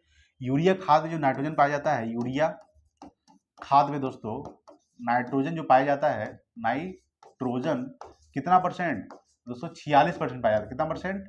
46%, ठीक है, ये भी आपको ध्यान रखना है कि यूरिया खाद में नाइट्रोजन 46% पाया जाता है। यूरिया का सूत्र क्या होता है दोस्तों? यूरिया का सूत्र होता है, याद रखिएगा, NH2CONH2, ठीक है, ये आपको ध्यान रखना है दोस्तों। NH2CONH2 ये यूरिया का रासायनिक सूत्र होता है, ठीक है, ये आपको ध्यान रखना है। चलिए अगला सवाल देखेंगे हम लोग, 14 नंबर सवाल देखिएगा। देखिए दोस्तों 14 आपके सामने है कि भारत का एकमात्र राज्य कौन सा है जहां केसर का उत्पादन होता है दोस्तों? तो केसर का जो सबसे ज्यादा उत्पादन किया जाता है दोस्तों जम्मू कश्मीर में। कहां? तो जम्मू कश्मीर में केसर का सबसे ज्यादा। याद रखिए दोस्तों, अगर पूछेगा कि उत्तर प्रदेश में दोस्तों किस किस का होता है? गन्ना का, याद रखिएगा, गन्ना का दोस्तों, गेहूं का दोस्तों, ठीक है, याद रखिएगा, गन्ना गेहूं का जो सबसे ज्यादा उत्पादन किया जाता है, ये कहाँ किया जाता है? तो उत्तर प्रदेश में किया जाता है। गन्ना का उत्पादन, गेहूं का उत्पादन सबसे ज्यादा कहाँ होता है? उत्तर प्रदेश में दोस्तों। उत्तर प्रदेश को क्या कहा जाता है? तो चीनी का कटोरा कहा जाता है। याद रखिएगा, चीनी का कटोरा किसे कहा जाता है? चीनी का कटोरा, ये आपको ध्यान रखना है। चीनी का कटोरा दोस्तों उत्तर प्रदेश को कहा जाता है, ये भी आपको ध्यान रखना है। असम का पुराना नाम क्या है दोस्तों? तो असम में दोस्तों सबसे ज्यादा चाय की खेती की जाती है। चाय की खेती कहाँ की जाती है? असम में। असम का पुराना नाम क्या है? कामरूप है, ठीक है, ये आपको ध्यान रखना है दोस्तों। और पूछेगा सवाल कि असम में दोस्तों कौन सा द्वीप बनाती है दोस्तों? माजुली द्वीप बनाती है। असम में ब्रह्मपुत्र नदी कौन सी द्वीप बनाती है? माजुली द्वीप बनाती है असम में, ब्रह्मपुत्र नदी, ठीक है, ये भी आपको ध्यान रखना है दोस्तों। पश्चिम बंगाल में सबसे ज्यादा कौन सा उत्पादन करता है? तो जूट का जो उत्पादन किया जाता है सबसे ज्यादा, जूट का। सवाल पूछेगा कि भारत के किस राज्य में सबसे ज्यादा जूट का उत्पादन होता है? पश्चिम बंगाल। बिहार के किस जिला में सबसे ज्यादा जूट का उत्पादन होता है? तो पूर्णिया जिला। कौन सा जिला? पूर्णिया जिला, ठीक है, यानी बिहार के पूर्णिया जिला में सबसे ज्यादा जूट का उत्पादन किया जाता है, ठीक है, ये भी आपको ध्यान रखना है दोस्तों, ठीक है। सवाल क्या था कि भारत का एकमात्र राज्य कौन सा है जहां केसर का उत्पादन होता है? जम्मू कश्मीर। अच्छा, जम्मू कश्मीर में दोस्तों कौन सी झील है? मीठे पानी की सबसे बड़ी झील बुल्लर झील, ठीक है। कौन सी झील? बुल्लर झील दोस्तों, ठीक है। कहाँ है बुल्लर झील दोस्तों? जम्मू कश्मीर में है। डल झील दोस्तों कहाँ है? डल झील दोस्तों कहाँ है? जम्मू कश्मीर में है, ठीक है। ये भी आपको ध्यान रखना है दोस्तों। झेलम नदी, याद रखिएगा कि जम्मू कश्मीर की जो राजधानी है श्रीनगर, वो झेलम नदी के किनारे ही बसा हुआ है, ठीक है। ये भी आपको ध्यान रखना है। तो मीठे पानी की सबसे बड़ी झील बुल्लर झील दोस्तों कहाँ है? जम्मू कश्मीर में। जम्मू कश्मीर में झीलों की संख्या कितनी है दोस्तों? इसमें टोटल 22 जिला है। कितना जिला है? 22, ठीक है। ये भी आपको ध्यान रखना है कि जम्मू कश्मीर में जिलों की संख्या 22 है, ठीक है। तो सवाल क्या था कि भारत का एकमात्र राज्य कौन सा है जहां केसर का उत्पादन होता है? दोस्तों जम्मू कश्मीर में, ठीक है। अगर बात करेंगे दोस्तों कि वर्तमान में पश्चिम बंगाल के मुख्यमंत्री कौन है, तो ममता बनर्जी दोस्तों। कौन है? ममता बनर्जी जो वर्तमान में पश्चिम बंगाल के मुख्यमंत्री हैं, ठीक है। ये आपको ध्यान रखना है। हेमंत बिस्वा शर्मा दोस्तों वर्तमान में असम के मुख्यमंत्री है। योगी आदित्यनाथ दोस्तों उत्तर प्रदेश के मुख्यमंत्री हैं, ठीक है। चलिए, अच्छा, सबसे ज्यादा लोकसभा सीट कहाँ पाया जाता है? तो 80 लोकसभा सीट दोस्तों कहाँ पाया जाता है? लोकसभा सीट कितना है? 80 लोकसभा सीट दोस्तों कहाँ है? उत्तर प्रदेश में है, ठीक है। ये आपको ध्यान रखना है दोस्तों। सबसे ज्यादा लोकसभा सीट कहाँ है? उत्तर प्रदेश में, ठीक है। ये भी आपको ध्यान रखिएगा। चलिए अगला सवाल देखते हैं। 15 नंबर सवाल देखिए दोस्तों। देखिए 15 आपके सामने है कि विश्व प्रसिद्ध विक्टोरिया जलप्रपात निम्न में से किस नदी पर स्थित है दोस्तों? विक्टोरिया जो जलप्रपात है, याद रखिएगा दोस्तों, ये जैम्बेजी नदी पर। किस नदी पर? जैम्बेजी नदी पर दोस्तों, याद रखिएगा। अगर पूछेगा सवाल कि सबसे विश्व प्रसिद्ध विक्टोरिया जलप्रपात है निम्न से किस नदी पर है? जैम्बेजी नदी पर, ठीक है। याद रखिएगा। सबसे ऊंचा जलप्रपात कौन सा है दोस्तों? तो याद रखिएगा यह है कैरोनी नदी पर। याद रखिएगा दोस्तों, याद रखिएगा कि सबसे ऊंचा जलप्रपात है एंजिल जलप्रपात, ठीक है। कौन सा जलप्रपात है? एंजिल जलप्रपात। ये किस नदी पर है? तो कैरोनी नदी पर, एंजिल, ठीक है। एंजिल जलप्रपात जो दोस्तों जलप्रपात, याद रखिएगा एंजिल जलप्रपात, ठीक है। जलप्रपात, याद रखिए दोस्तों। एंजिल जलप्रपात जो है ये कैरोनी नदी पर है दोस्तों। ये क्या है? ये विश्व का सबसे ऊंचा जलप्रपात है, ठीक है। विश्व का सबसे ऊंचा जलप्रपात, विश्व का सबसे ऊंचा जलप्रपात दोस्तों क्या है? जलप्रपात, ठीक है। ये आपको ध्यान रखना दोस्तों। ये किस नदी पर है? तो कैरोनी नदी पर दोस्तों। कौन सा जलप्रपात? एंजिल जलप्रपात, ठीक है। ये भी आपको ध्यान रखना दोस्तों। नील नदी दोस्तों क्या है? ये विश्व की सबसे लंबी नदी है, नील नदी। विश्व की सबसे लंबी नदी नील नदी, ठीक है। याद रखिएगा। अगर बात करेंगे कांगो नदी दोस्तों, यहाँ सवाल पूछेगा कि भूमध्य रेखा या फिर दोस्तों विषुवत रेखा किस नदी को 2 बार काटती है? दोस्तों कांगो नदी को काटती है, यानी कि भूमध्य रेखा दोस्तों, ठीक है। याद रखिएगा भूमध्य रेखा जो है, भूमध्य रेखा को दोस्तों क्या कहा जाता है? विषुवत रेखा कहा जाता है। विषुवत रेखा, ठीक है। ये जो किस नदी पर है? भूमध्य रेखा, विषुवत रेखा जो है किस नदी को 2 बार काटती है? तो कांगो नदी को। किस नदी को 2 बार काटती है? 2 बार काटती है दोस्तों, याद रखिएगा। सवाल पूछेगा कि भूमध्य रेखा किस नदी को 2 बार काटती है? तो कांगो नदी को। मकर रेखा दोस्तों लिम्पोपो नदी को 2 बार काटती है, याद रखिएगा। मकर रेखा जो है ये लिम्पोपो नदी को 2 बार काटती है। और कर्क रेखा जो दोस्तों कर्क रेखा ये माही नदी को 2 बार काटती है, ठीक है। याद रखिएगा माही नदी को दोस्तों, ठीक है। सवाल क्या था कि कांगो नदी को 2 बार कौन काटती है? भूमध्य रेखा, विषुवत रेखा कांगो नदी को 2 बार काटती है। मकर रेखा लिम्पोपो नदी को 2 बार काटती है। और कर्क रेखा जो है माही नदी को 2 बार काटती है। कर्क रेखा भारत के 8 राज्यों से गुजरती है। कर्क रेखा भारत के 8 राज्यों से गुजरती है। गुजरात, राजस्थान, मध्य प्रदेश, छत्तीसगढ़, झारखंड, पश्चिम बंगाल, त्रिपुरा और मिजोरम। गुजरात, राजस्थान, मध्य प्रदेश, छत्तीसगढ़, झारखंड, पश्चिम बंगाल, त्रिपुरा और मिजोरम, ठीक है। याद रखिएगा कर्क रेखा भारत के 8 राज्यों से होकर गुजरती है, ठीक है। सवाल पूछेगा कि विश्व प्रसिद्ध विक्टोरिया जलप्रपात जो है ये निम्न में से किस नदी पर है? तो जैम्बेजी नदी पर है दोस्तों, ठीक है। ये भी आपको ध्यान रखना है। और कैरोनी नदी पर कौन सा जलप्रपात है? तो एंजिल जलप्रपात है दोस्तों। ये विश्व का सबसे ऊंचा जलप्रपात है, एंजिल जलप्रपात, ठीक है। ये भी आपको ध्यान रखना है दोस्तों। चलिए अगला सवाल देखिएगा। 16 नंबर सवाल देखिए दोस्तों। 16 नंबर सवाल आपके सामने है कि अलास्का किस देश में स्थित है दोस्तों? ये अमेरिका में। याद रखिए दोस्तों। देखिए दोस्तों बात करेंगे कि अलास्का दोस्तों ये शहर है। अलास्का जो है पहले रूस का हुआ करता था। किसका? पहले अलास्का जो था ये रूस का हुआ करता था। किसका? रूस का, ठीक है। अलास्का जो था पहले, अलास्का जो था ये किसका था पहले दोस्तों? ये पहले रूस का था। रूस ने क्या कर दिया? अलास्का को बेच दिया दोस्तों। बेच दिया कब? 1867 में, ठीक है। यानी रूस ने अलास्का को 1867 में बेच दिया। किसको? तो किसको बेच दिया दोस्तों? ये अमेरिका को बेच दिया। किसको बेच दिया? अमेरिका को, ठीक है। ये आपको ध्यान रखना है। अभी वर्तमान में अलास्का कहाँ है? किस देश में है? अमेरिका में है। तो सवाल पूछेगा कि रूस ने अलास्का को कब बेचा था, तो 1867 में बेचा था। किसको बेचा? अमेरिका को बेच दिया, ठीक है। यानी यहाँ पे थोड़ा सा आर्थिक रूप से कमजोर पड़ गया था दोस्तों इन लोग, मतलब पैसे की तंगी हो गया था इस समय, ठीक है। इसीलिए रूस ने क्या कर दिया, अलास्का को बेच दिया खास करके अमेरिका को। और यहाँ पे अलास्का रूस के लिए उतना उपयोगी नहीं था थोड़ा, ठीक है। इसलिए क्या कर दिया, रूस ने अलास्का को बेच दिया किसको, अमेरिका को 1867 में, ठीक है। ये आपको ध्यान रखना है। अगर पूछेगा सवाल कि दोस्तों अमेरिका राजधानी क्या होती है, वाशिंगटन डीसी, याद रखिएगा वाशिंगटन डीसी जो है, वाशिंगटन डीसी, डीसी का मतलब क्या होता है, डिस्ट्रिक्ट ऑफ कोलंबिया। और वाशिंगटन डीसी जो है दोस्तों ये पोटोमेक नदी के किनारे है, पोटोमेक नदी के किनारे, पोटोमेक नदी दोस्तों। वर्तमान में अभी अभी दोस्तों चुनाव हुआ है दोस्तों कमला हैरिस और डोनाल्ड ट्रंप के बीच। तो दोस्तों कौन जीत गए हैं, डोनाल्ड ट्रंप जीत गया दोस्तों चुनाव, ठीक है। तो डोनाल्ड ट्रंप क्या हो जाएंगे वर्तमान में, अभी राष्ट्रपति पद का चुनाव लेंगे, यानी सॉरी शपथ ग्रहण करेंगे दोस्तों, यानी शपथ लेंगे, ठीक है, राष्ट्रपति का। यानी समझ लीजिए कि अब अमेरिका के नए राष्ट्रपति कौन बन गए हैं, तो अमेरिका जो नए राष्ट्रपति बन गए दोस्तों, डोनाल्ड ट्रंप बन गए। कौन बन गए, डोनाल्ड ट्रंप दोस्तों, ठीक है। ये आपको ध्यान रखना है दोस्तों। रूस की राजधानी क्या है दोस्तों, मॉस्को है, याद रखिएगा। रूस की मुद्रा क्या है दोस्तों, रूस की जो मुद्रा है याद रखिएगा दोस्तों, रूबल है। क्या है, रूस की मुद्रा क्या है, रूबल, ठीक है। ये भी आपको ध्यान रखना है दोस्तों। पूछेगा कि वर्तमान रूस के राष्ट्रपति कौन है, व्लादिमीर पुतिन, ठीक है। व्लादिमीर पुतिन जो है, व्लादिमीर पुतिन, ये आपको ध्यान रखना है, व्लादिमीर पुतिन जो है वर्तमान रूस के राष्ट्रपति है, ठीक है। और मॉस्को जो है दोस्तों, ये मास्कोवा नदी के किनारे है, मास्कोवा नदी के किनारे है दोस्तों मॉस्को, ठीक है। ये भी आपको ध्यान रखना है। क्षेत्रफल का दृष्टि से सबसे बड़ा देश कौन सा है, रूस है, ठीक है। ये भी आपको ध्यान रखना है। कनाडा की राजधानी क्या है दोस्तों, ओटावा हो जाएगा, क्या हो जाएगा, ओटावा, ठीक है। ये आपको ध्यान रखना है। ग्रीनलैंड की राजधानी क्या है दोस्तों, नूक, ठीक है, नूक, क्या हो जाएगा, नूक जो है, नूक, ठीक है, नूक जो है ये ग्रीनलैंड की राजधानी है दोस्तों, ठीक है। ये आपको ध्यान रखना दोस्तों। अगर पूछेगा, देखिए स्विट्जरलैंड की राजधानी क्या है दोस्तों, बर्न है, क्या है, बर्न जो है ये स्विट्जरलैंड की राजधानी है, ठीक है। ये आपको ध्यान रखना है। तो अलास्का किस देश में स्थित है, ये दोस्तों अमेरिका में है। अलास्का रूस ने अलास्का कब बेचा था, 1867 में बेच दिया था। किसको बेचा, अमेरिका को, ठीक है। ये भी आपको ध्यान रखना है दोस्तों।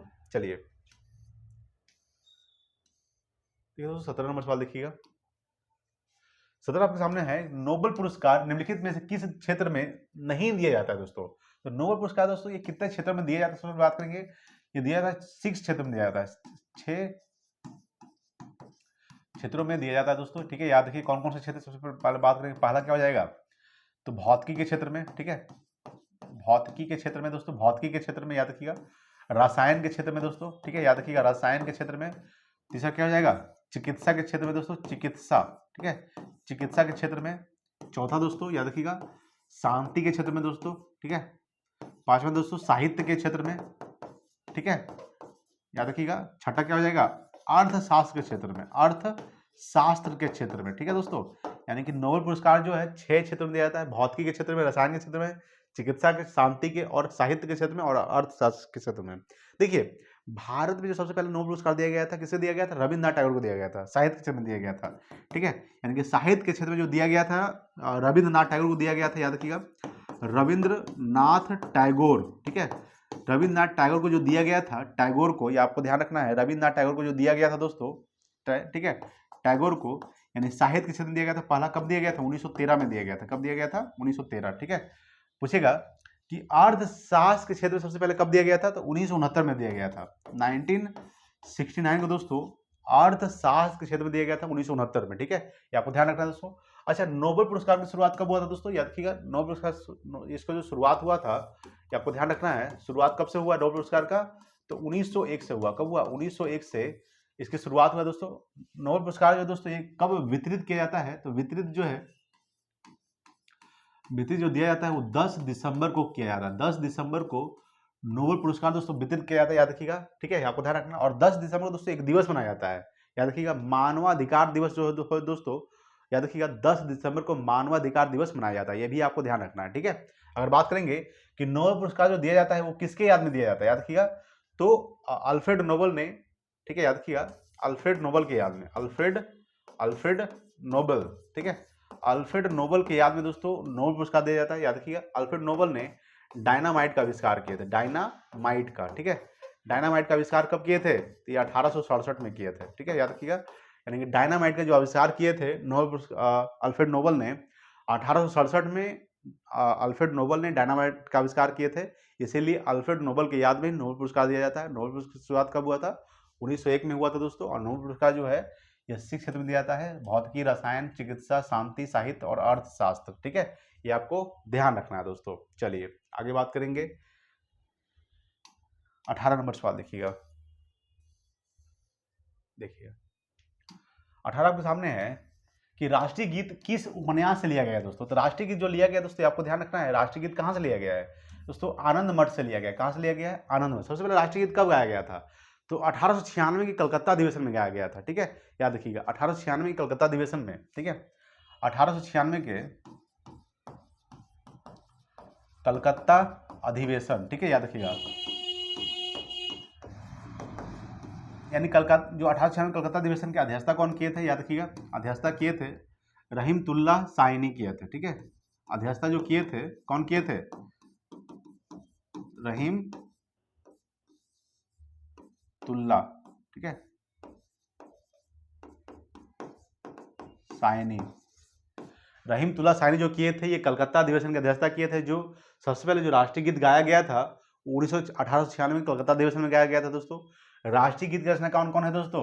तो राष्ट्रीय गीत रचनाकार है बंकिम चंद्र चटर्जी। ठीक है, बंकिम चंद्र चटर्जी, बंकिम चंद्र चटर्जी दोस्तों। ठीक है, ये आपको ध्यान रखना दोस्तों। राष्ट्रीय गीत दोस्तों, राष्ट्रीय गीत क्या है? जन गण मन। और राष्ट्रीय गीत क्या हो जाएगा?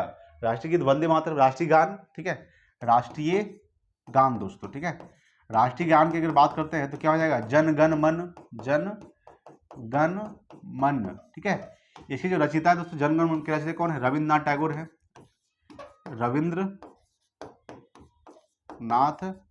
टैगोर। ठीक है, और दोस्तों याद रखिएगा कि बांग्लादेश का जो राष्ट्रीय गीत है, जो बांग्लादेश का जो राष्ट्रीय गीत है दोस्तों, इन्होंने रचना किए थे, रविंद्रनाथ टैगोर नहीं। ठीक है, आपको ध्यान रखना है। अमार सोना शायद है इसी तरह से। ठीक है, तो राष्ट्रीय गीत किस उपन्यास से लिया गया है? तो ये आनंद मठ से लिया गया है दोस्तों। ठीक है, ये आपको ध्यान रखना है दोस्तों। आनंद मठ याद रखिएगा, ये मेन रूप से 1882 में इसका लिखा गया था। कब लिखा गया था?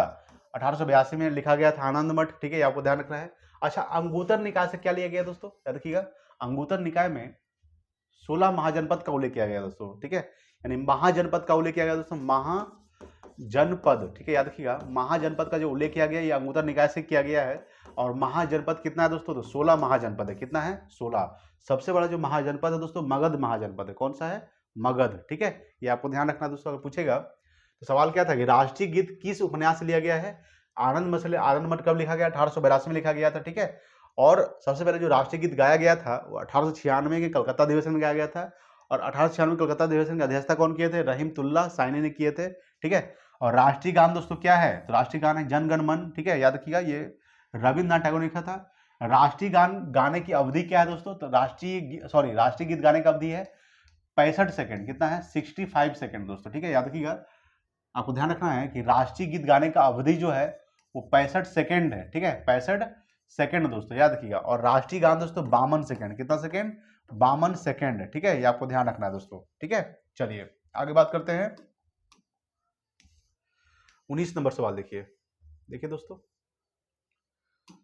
19 आपके सामने क्या कर रहा है कि आंतरिक सुरक्षा अकादमी कहाँ अवस्थित है दोस्तों? ये माउंट आबू में। कहाँ है?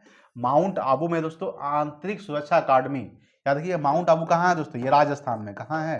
राजस्थान में दोस्तों माउंट आबू। ये आपको ध्यान रखना है दोस्तों। सबसे पहले बात करेंगे, समझिएगा। देखिए कुछ इंपॉर्टेंट पॉइंट है, उसको पहले देख लेते हैं। देखिए दोस्तों, देखिए यहाँ पे नेशनल डिफेंस एकेडमी दोस्तों, ये कहाँ है? खड़गवासला में। आपको ध्यान रखना है, नेशनल डिफेंस एकेडमी कहाँ है? खड़गवासला में। इंडियन मिलिट्री एकेडमी दोस्तों कहाँ है? देहरादून। ठीक है, याद रखिएगा, इंडियन मिलिट्री एकेडमी देहरादून है दोस्तों। आर्मी कैडेट कॉलेज दोस्तों कहाँ है? ये भी देहरादून में है। ठीक है, एयरफोर्स एकेडमी दोस्तों ये हैदराबाद में, याद रखिएगा। ठीक है, आर्म फोर्सेज मेडिकल कॉलेज दोस्तों ये कहाँ है? पुणे में। ठीक है, नेवल शिपराइट स्कूल दोस्तों कहाँ है? इसका जो संस्थान है ये मेन रूप से विशाखापट्टनम में। कहाँ है दोस्तों? विशाखापट्टनम। सॉरी दोस्तों, थोड़ा तबीयत भी ठीक नहीं है दोस्तों, सर्दी हो गया है। ठीक है, आर्मी वॉर कॉलेज दोस्तों कहाँ है? ये मऊ मध्य प्रदेश में। ठीक है, याद रखिएगा। उसके बाद दोस्तों स्कूल ऑफ आर्टिलरी जो है दोस्तों ये कहाँ है? देवलाली महाराष्ट्र में। ठीक है, ये आपको ध्यान रखना है दोस्तों। स्कूल ऑफ आर्टिलरी संस्थान देवलाली कहाँ पड़ता है दोस्तों? महाराष्ट्र पड़ता है। आर्मी वॉर कॉलेज तो मऊ है दोस्तों, मध्य प्रदेश में, यानी मऊ मध्य प्रदेश में डॉक्टर भीमराव अम्बेडकर का जन्म हुआ था, मऊ मध्य प्रदेश। ठीक है, ये भी आपको ध्यान रखना है। चलिए आगे बात करेंगे। देखिए एक और है, नेवल एकेडमी दोस्तों कहाँ है? कोची केरल में। नेवल एकेडमी कहाँ है? नेवल एकेडमी, ठीक है, कोची केरल में। ठीक है, चलिए आगे बात करते हैं। देखिए दोस्तों 20 नंबर सवाल, 20 नंबर सवाल आपके सामने है कि भारतवर्ष में निम्नलिखित में से सबसे ऊंचा जलप्रपात कौन सा है दोस्तों? तो ये है दोस्तों कुंचिकल जलप्रपात। कौन सा है? कुंचिकल जो जलप्रपात है दोस्तों, ये वाराही नदी पर है दोस्तों। कौन सी नदी पर है? वाराही नदी पर है। ठीक है, याद रखिएगा वाराही नदी पर है। कहाँ है दोस्तों कुंचिकल जलप्रपात? कर्नाटक में। कहाँ है? कर्नाटक दोस्तों। ठीक है, ये आपको ध्यान रखना है। अगर बात करेंगे कि चित्रकूट जलप्रपात दोस्तों कहाँ है? ये दोस्तों छत्तीसगढ़ में है, इंद्रावती नदी पर। याद रखिएगा इंद्रावती नदी पर है दोस्तों, छत्तीसगढ़ में। कहाँ है दोस्तों?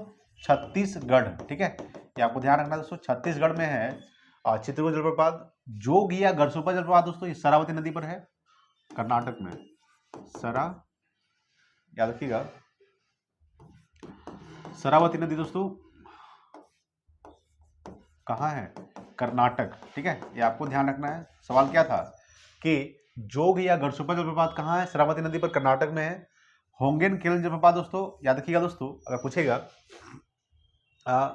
शिव समुद्रम जलप्रपात दोस्तों याद रखिएगा, ये भी कावेरी नदी पर है। कौन सी नदी पर है? कावेरी नदी। ठीक है, ये आपको ध्यान रखना दोस्तों, कावेरी नदी पर है शिव समुद्रम जलप्रपात। चित्रकूट जलप्रपात दोस्तों इंद्रावती नदी पर है, छत्तीसगढ़ में। ठीक है, होंगेल जलप्रपात दोस्तों ये भी किस नदी पर है? याद रखिएगा, ये दोस्तों कावेरी नदी पर है। कौन सी नदी पर? कावेरी नदी। ठीक है दोस्तों, ये आपको ध्यान रखना है। चलिए जोग गरसोपा जलप्रपात शरावती नदी पर, कर्नाटक में। ठीक है, शिव समुद्र जलप्रपात दोस्तों कावेरी नदी पर है। ये भी कहाँ है दोस्तों? ये भी शिव समुद्र दोस्तों शिव समुद्र जलप्रपात है दोस्तों तमिलनाडु में है। कंफर्म बताइएगा दोस्तों, कंफर्म बताइएगा कि शिव समुद्र जलप्रपात दोस्तों ये किस राज्य में है? ठीक है दोस्तों, किस राज्य में है? ठीक है, चलिए आगे बात करेंगे। देखिए दोस्तों 21 नंबर सवाल, 21 आपके सामने है दोस्तों कि ओपेक, ओपेक यानी पेट्रोलियम निर्यातक देशों का संगठन है दोस्तों। ओपेक क्या है? ओपेक जो है ये पेट्रोलियम निर्यातक देशों का संगठन है। ठीक है, इसका जो मुख्यालय दोस्तों कहाँ है? ये दोस्तों वियना में है। कहाँ है? वियना। ठीक है, ये आपको ध्यान रखना। वियना दोस्तों वियना की राजधानी क्या होता है दोस्तों? ये ऑस्ट्रिया होता है, यानी कि वियना दोस्तों राजधानी है। वियना की जो राजधानी देश होता है दोस्तों ऑस्ट्रिया होता है, यानी कि ऑस्ट्रिया की जो राजधानी होता है वो वियना होता है। क्या होता है? वियना। ठीक है, ये आपको ध्यान रखना है। न्यूयॉर्क दोस्तों, आपको ध्यान रखना है कि न्यूयॉर्क में किसका मुख्यालय है? तो यूएनओ का मुख्यालय, यूएनओ यूनाइटेड नेशंस ऑर्गेनाइजेशन, इसका स्थापना कब हुआ था? 24 अक्टूबर 1945 को हुआ था। ये आपको ध्यान रखना है। ठीक है, यानी यूएनओ का जो स्थापना हुआ 24 अक्टूबर 1945, इसलिए 24 अक्टूबर को संयुक्त राष्ट्र संघ दिवस मनाया जाता है, संयुक्त राष्ट्र संघ दिवस दोस्तों। ठीक है, ये आपको ध्यान रखना है दोस्तों। अगर बात करेंगे कि जकार्ता में किसका मुख्यालय दोस्तों, याद रखिएगा आसियान का मुख्यालय है। ठीक है, आसियान का जो मुख्यालय है, आसियान का जकार्ता में है। आसियान में टोटल कितना देश शामिल है दोस्तों? इसमें दो देश शामिल है, याद रखिएगा 12 देश शामिल है। कितना देश शामिल है? 12 देश। ठीक है, आसियान का मुख्यालय दोस्तों कहाँ है? जकार्ता में ही है, इंडोनेशिया की राजधानी जकार्ता। आसियान का स्थापना कब हुआ था? 1967 को हुआ था दोस्तों, ये आपको ध्यान रखना है। जिनेवा दोस्तों किसका किसका मुख्यालय बताए थे? 2-3 को। ठीक है, ये आपको ध्यान रखना है। WHO, WTO, ILO और एक और है दोस्तों WMO, world meteorological organisation, WMO दोस्तों। ये जो चारों का मुख्यालय जिनेवा में है। World health organisation, world health organisation, world trade organisation, international labour organisation, world meteorological organisation. ठीक है, ये आपको ध्यान रखना है। WHO का स्थापना कब हुआ था? 7 अप्रैल 1948 को हुआ था, याद रखिएगा 7 अप्रैल 1948 को। ठीक है, उसके बाद दोस्तों WTO का स्थापना 1 जनवरी 1995 में हुआ है, 1 जनवरी 1995 में हुआ है दोस्तों। ठीक है, ILO का स्थापना 1919 में हुआ है दोस्तों, 1919 में ILO का स्थापना। WHO का स्थापना दोस्तों 1950 में हुआ है। ठीक है, ये आपको ध्यान रखना है। सवाल क्या था कि जेनेवा का मुख्यालय कहाँ है? किसका किसका मुख्यालय? WHO, WTO, ILO, WMO। ठीक है, जकार्ता में दोस्तों आसियान का मुख्यालय है। किसमें कितना देश शामिल है? 12 देश शामिल है। ठीक है, ये आपको ध्यान रखना है दोस्तों। आसियान का स्थापना कब हुआ था? 1967 में। आसियान का फुल फॉर्म क्या होता है? Association of south east Asian nation, association of south east Asian nation, ये आसियान का फुल फॉर्म होता है। ठीक है, वियना में दोस्तों किसका मुख्यालय? ओपेक का। ओपेक का स्थापना कब हुआ था? ओपेक का जो स्थापना हुआ था, आपको ध्यान रखना है, इसका स्थापना दोस्तों 1960 में हुआ था। कब हुआ था? 1960 में ओपेक का स्थापना हुआ था। ठीक है, ये आपको ध्यान रखना है। ठीक है, और न्यूयॉर्क में किसका मुख्यालय? यूएनओ का मुख्यालय है। यूएनओ का स्थापना 24 अक्टूबर 1945 में हुआ था। यूएनओ में कितना देश शामिल है दोस्तों? सॉरी, यहाँ पे देखिएगा यूएन में कितना देश शामिल है, तो 193 देश शामिल है, ठीक है। 193 जो देश शामिल हुआ, तो दक्षिणी सूडान जिसकी राजधानी क्या होता है, जुबा। ये भी दोस्तों आपको ध्यान रखना है दोस्तों। चलिए आगे बात करते हैं।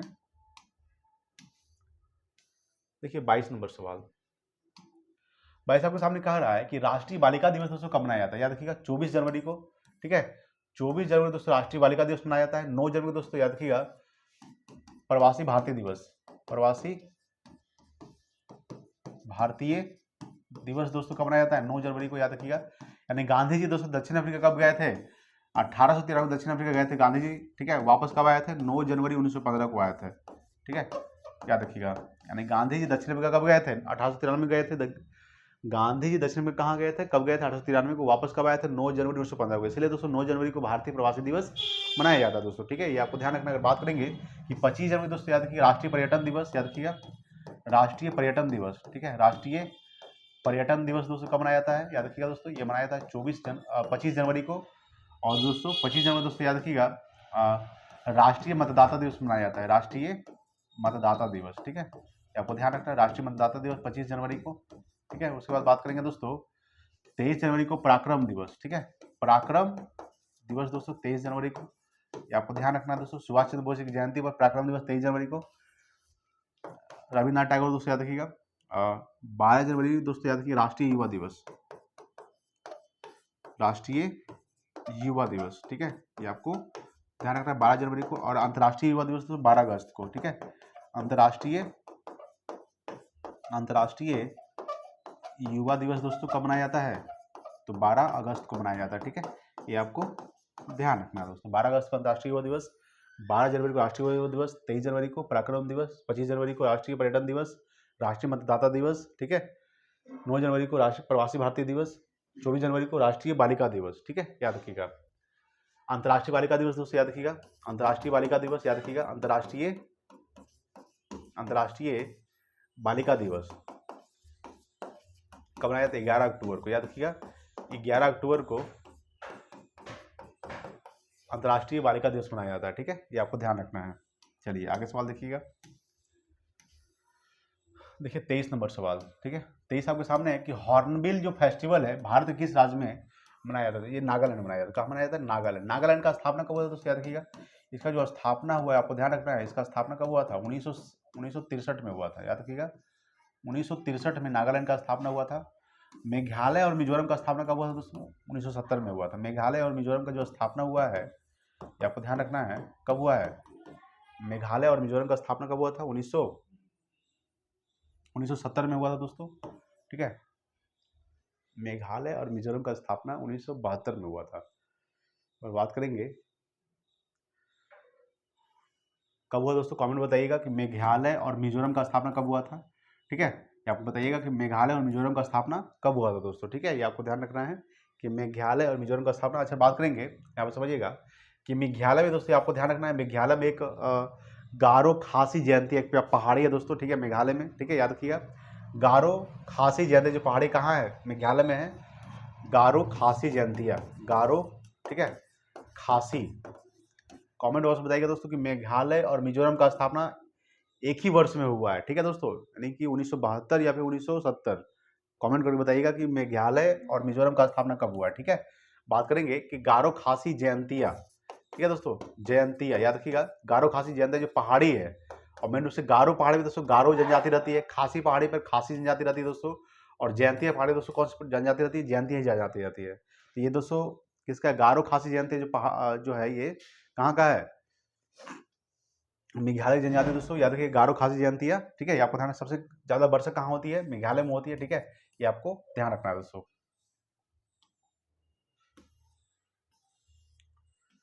24 नंबर सवाल देखिएगा।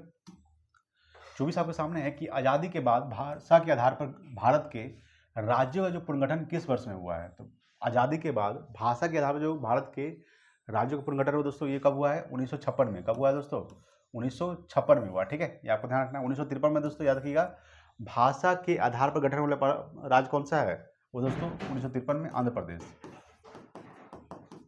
भाषा के आधार पर, ठीक है,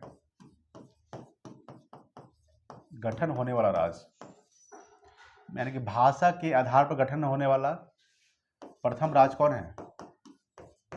प्रथम राज्य दोस्तों कौन सा है? वह दोस्तों आंध्र प्रदेश। याद रखिएगा कौन सा है? आंध्र प्रदेश, जिसको कब किया गया? 1953 में किया गया था। आपको ध्यान रखना है आंध्र प्रदेश दोस्तों, ठीक है। ये आपको ध्यान रखना है कि भाषा के आधार पर गठन होने वाला पहला राज्य आंध्र प्रदेश है, जो 1953 में गठन किया गया था, ठीक है। 1959 में क्या हुआ था दोस्तों? याद रखिएगा पंचायती राज लागू किया गया था, ठीक है। पंचायती राज लागू कब किया गया था? तो 2 अक्टूबर 1959 को किया गया था। 2 अक्टूबर 1959 को, याद रखिएगा 2 अक्टूबर 1959 को पंचायती राज लागू किया गया था। सबसे पहले कहाँ किया गया था?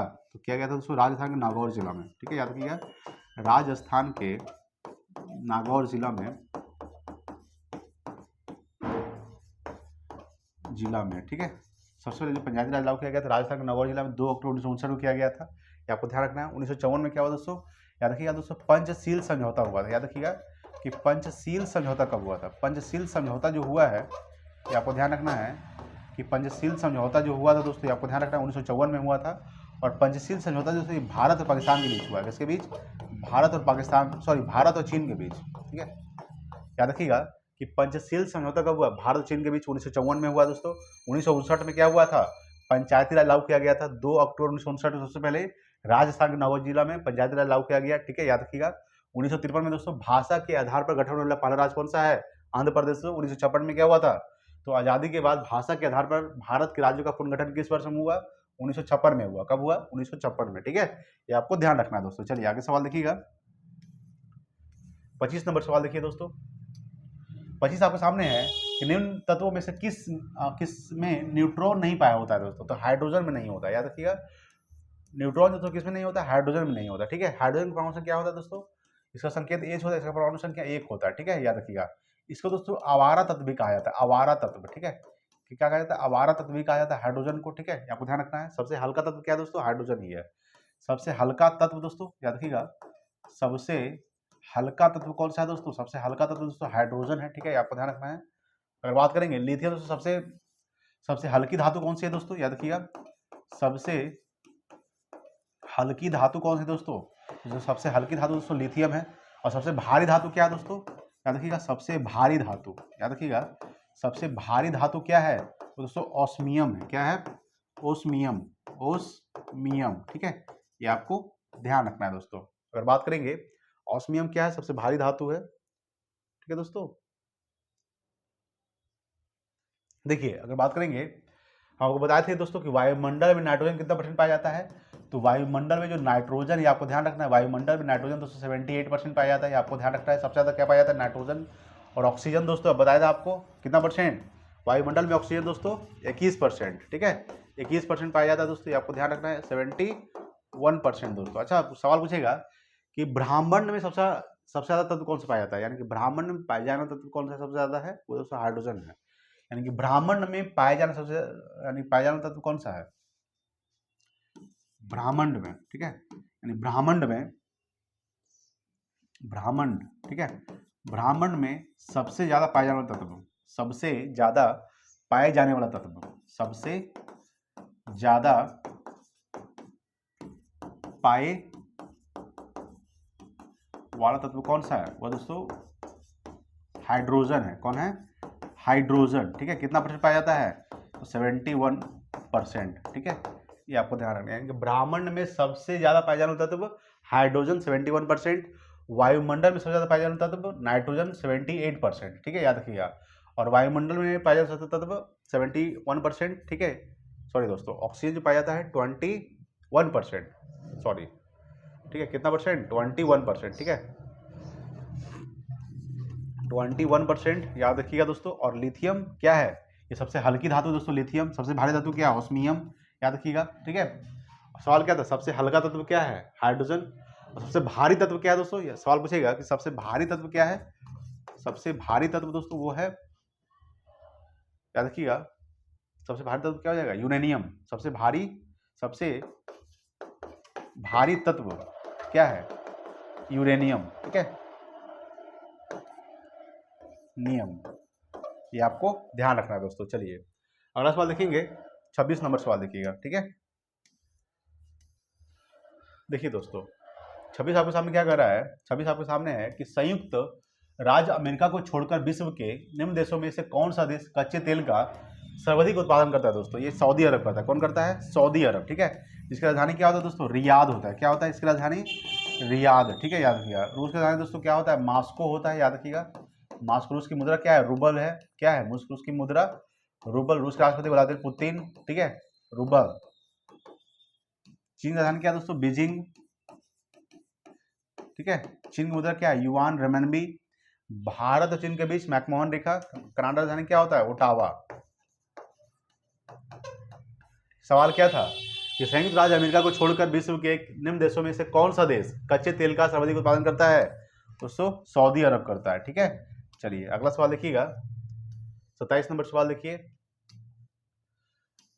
वह कौन सा देश है जो विश्व में रेशम का सबसे बड़ा उत्पादक है दोस्तों? तो रेशम का जो सबसे बड़ा उत्पादक है वो दोस्तों चीन है। कौन है? चीन जो है रेशम का सबसे बड़ा उत्पादक देश है चीन। अगर पूछेगा कि भारत में सबसे ज्यादा रेशम का उत्पादन कहाँ किया जाता है, तो कर्नाटक में किया जाता है। कहाँ किया जाता है? कर्नाटक, ठीक है, ये आपको ध्यान रखना है।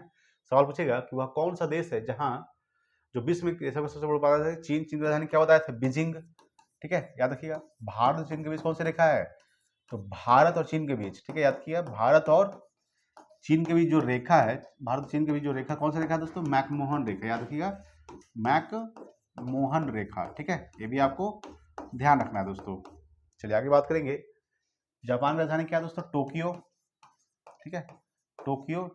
इसकी मुद्रा क्या होती है? जापान का येन होता है। क्या होता है? ये जापान की राजधानी टोक्यो जो है ये होन्शु द्वीप पर स्थित है। कौन सा द्वीप? होन्शु द्वीप पर स्थित है दोस्तों जापान की राजधानी टोक्यो, ठीक है, ये भी आपको ध्यान रखना है। क्या दोस्तों इंडोनेशिया की राजधानी? जकार्ता। क्या है? जकार्ता जो है ये इंडोनेशिया की राजधानी है।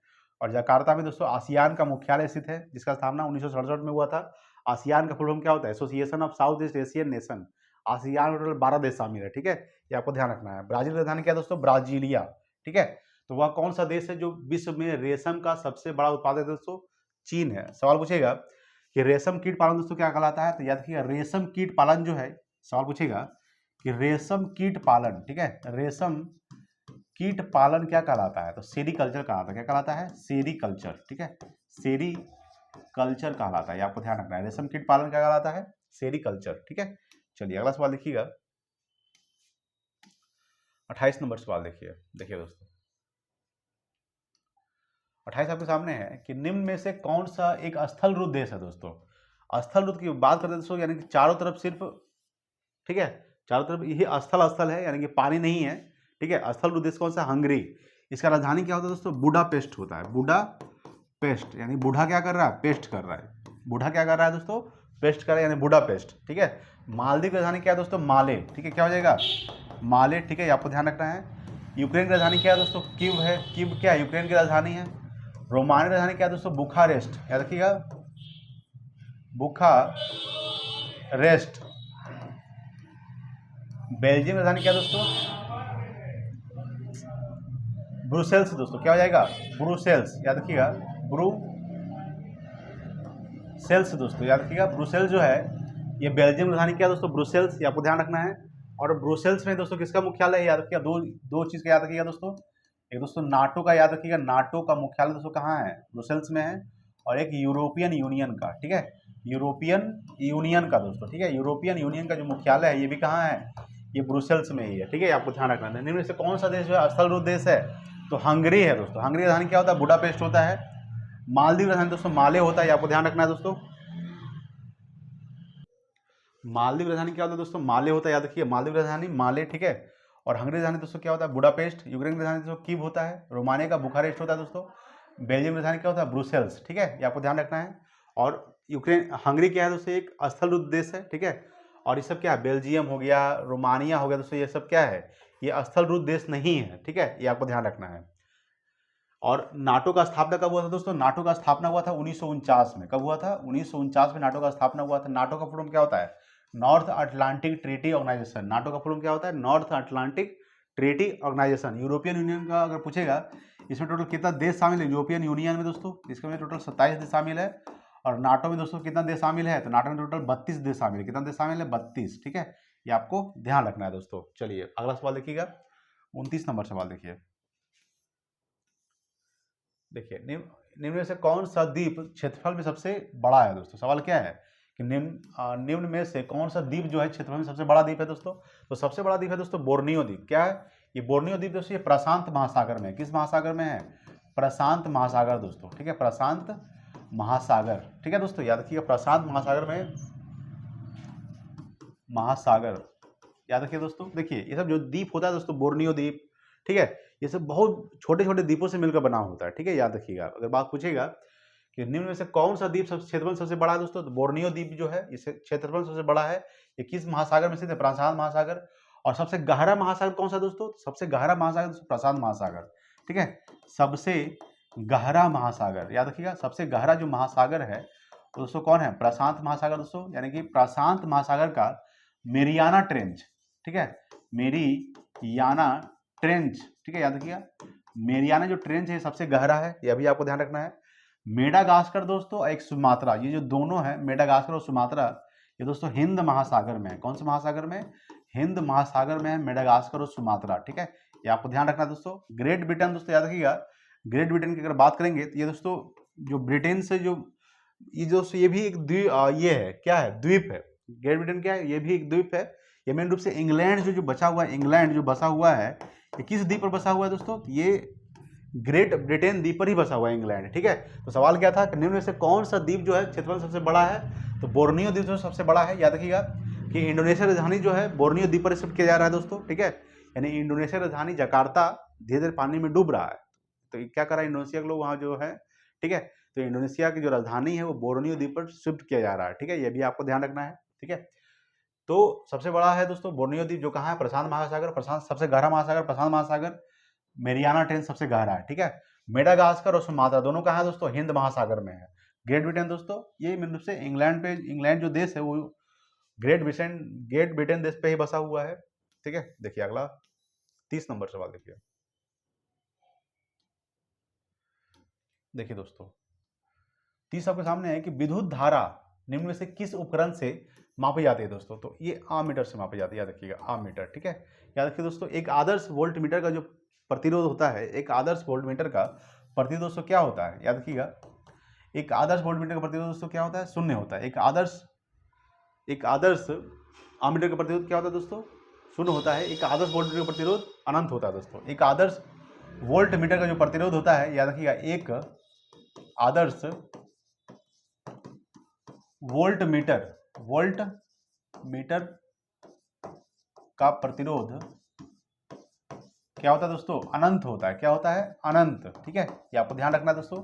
और एक आदर्श अमीटर का जो प्रतिरोध होता है वो शून्य होता है, ठीक है। एक आदर्श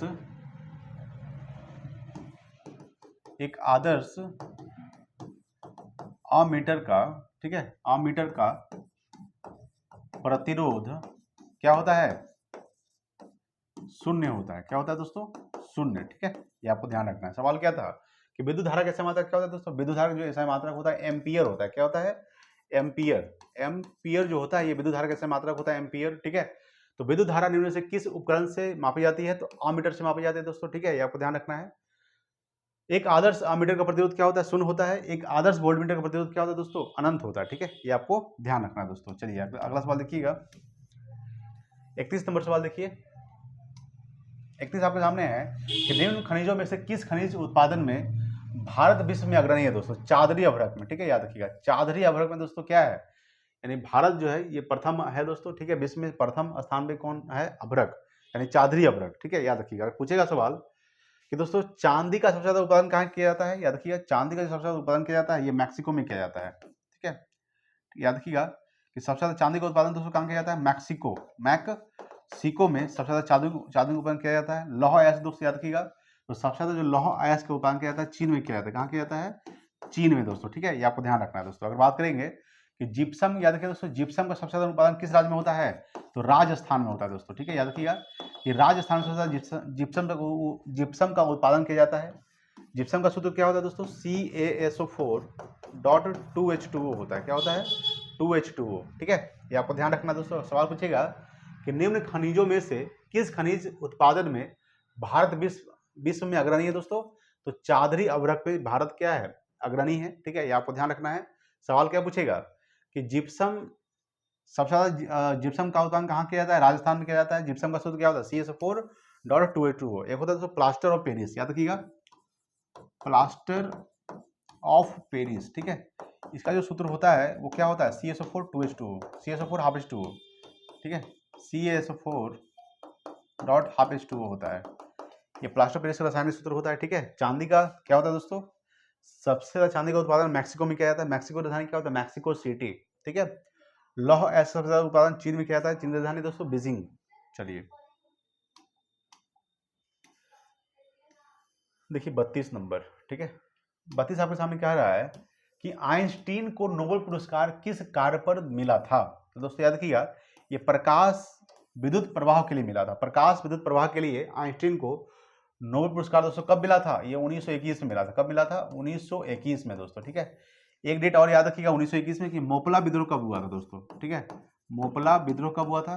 तो मोपला जो विद्रोह हुआ था ये 1921 में हुआ था, केरल में हुआ था। 1921 के केरल में, ठीक है, केरल में हुआ था, 1921 में हुआ था मोपला विद्रोह, ये भी आपको ध्यान रखना है, ठीक है। और आइंस्टीन को जो नोबेल पुरस्कार दिया गया था प्रकाश विद्युत प्रभाव के लिए कब? 1921 में दिया गया था, ठीक है। ये आपको ध्यान रखना है। चलिए देखिए 33 नंबर सवाल, कोशिका का शक्ति किसे कहा जाता है? कोशिका का शक्ति स्रोत क्या होता है दोस्तों? तो ये माइटोकॉन्ड्रिया होता है। कैसे क्या होता है? माइटोकॉन्ड्रिया। माइटोकॉन्ड्रिया को powerhouse of the cell कहा जाता है, ठीक है, powerhouse of the cell किसे कहा जाता है? Powerhouse of the cell mitochondria कहा जाता है। माइटोकॉन्ड्रिया खोज किसने किया था? अल्टमैन ने किया था, ठीक है, याद रखिएगा। खोज किसने किया था? अल्टमैन ने माइटोकॉन्ड्रिया खोज किया था। राइबोसोम का खोज, राइबोसोम क्या कहा जाता है? प्रोटीन की फैक्ट्री कहा जाता है। प्रोटीन की फैक्ट्री किसे कहा जाता है? राइबोसोम को। लाइसोसोम को तो खोज किसने किया था? लाइसोसोम को खोज किया था डी डुबे, ठीक है, डी डुबे ने लाइसोसोम का खोज किया था। तो लाइसोसोम को आत्महत्या की थैली कहा जाता है, ठीक है, याद रखिएगा। आत्महत्या की थैली किसे कहा जाता है? तो लाइसोसोम को कहा जाता है, ठीक है। कोशिका का शक्ति स्रोत क्या होता है दोस्तों? माइटोकॉन्ड्रिया होता है, याद रखिएगा। कोशिका खोज किसने किया था? तो कोशिका खोज किया था दोस्तों, यहाँ पे देख लेते हैं। कोशिका का जो खोज किया गया था किसके द्वारा?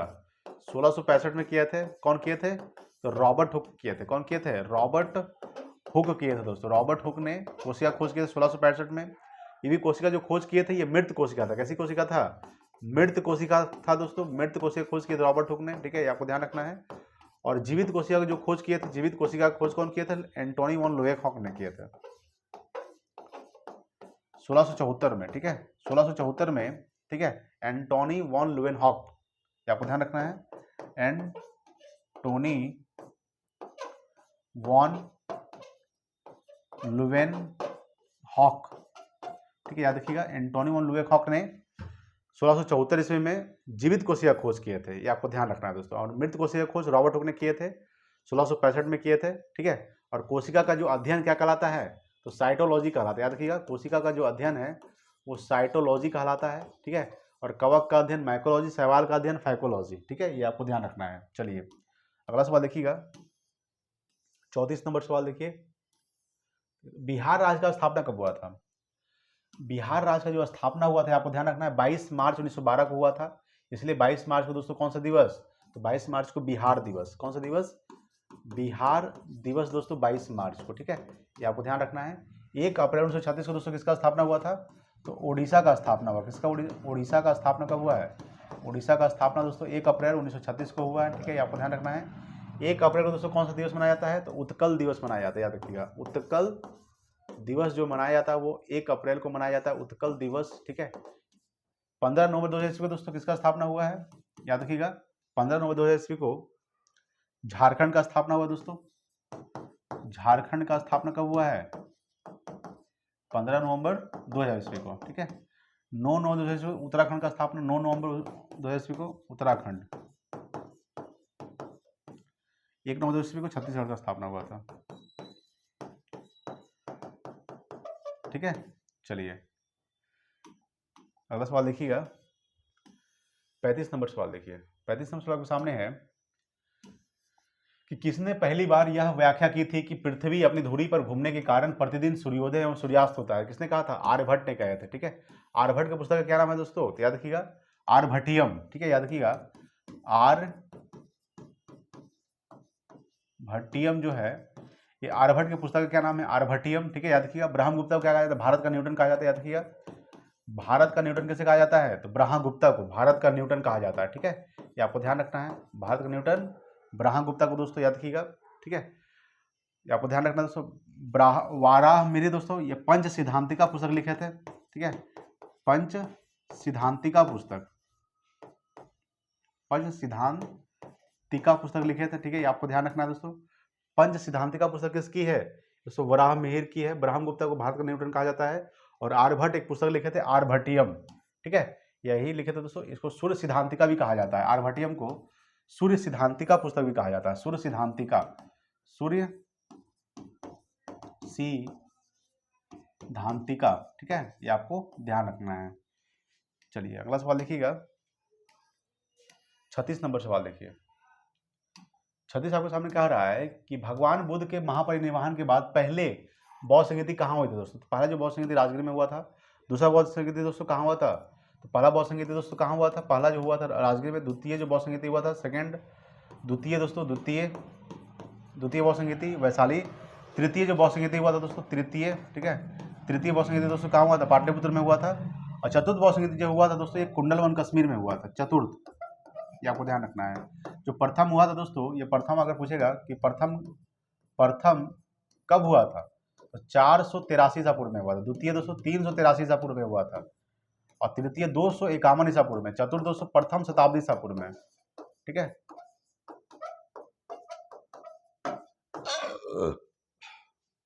तो भगवान बुद्ध के महान परिनिर्वाण के बाद पहले बौद्ध संगीति कहाँ हुई थी? राजगिरी में हुआ था। इनका जो महापरिवार निर्माण का कब हुआ था दोस्तों? यानी गौतम बुद्ध का, यानी गौतम बुद्ध की मृत्यु कब हुआ था? तो 483 ईसा पूर्व में इनका मृत्यु हुआ था। इनका जो जन्म हुआ है वो 563 ईसा पूर्व में हुआ है। ठीक है, ये आपको ध्यान रखना है दोस्तों। चलिए आगे सवाल देखेंगे, 37 नंबर सवाल देखिए। भारत में पशुपालन एवं कृषि, भारत में पशुपालन एवं कृषि के प्राचीनतम साक्ष्य कहाँ से प्राप्त हुआ दोस्तों? तो ये मेहरगढ़ से प्राप्त हुआ। कहाँ से प्राप्त हुआ? मेहरगढ़। मेहरगढ़ से दोस्तों भैंस का भी साक्ष्य मिला दोस्तों मेहरगढ़ से। ठीक है, याद रखिएगा। गेहूं का दोस्तों और जौ का जो साक्ष्य मिला है, गेहूं का और जौ का जो प्राप्त हुआ है दोस्तों यहीं से प्राप्त हुआ है। उसके बाद दोस्तों भैंस का भी साक्ष्य कहाँ से मिला है? भैंस का ये दोस्तों यहीं से मिला है। भैंस का भी साक्ष्य मेहरगढ़ से मिला दोस्तों। मेहरगढ़ कहाँ है? सो बलूचिस्तान में है। ठीक है, बलूचिस्तान, आपको ध्यान रखना। मेहरगढ़ कहाँ है? बलूचिस्तान में। कालीबंगा दोस्तों कहाँ है? राजस्थान में स्थित है। राजस्थान दोस्तों। ठीक है, आपको ध्यान रखना राजस्थान कालीबंगा। याद रखिए दोस्तों, जूते हुए खेत का साक्ष्य कहाँ से मिला है? तो जूते हुए खेत का साक्ष्य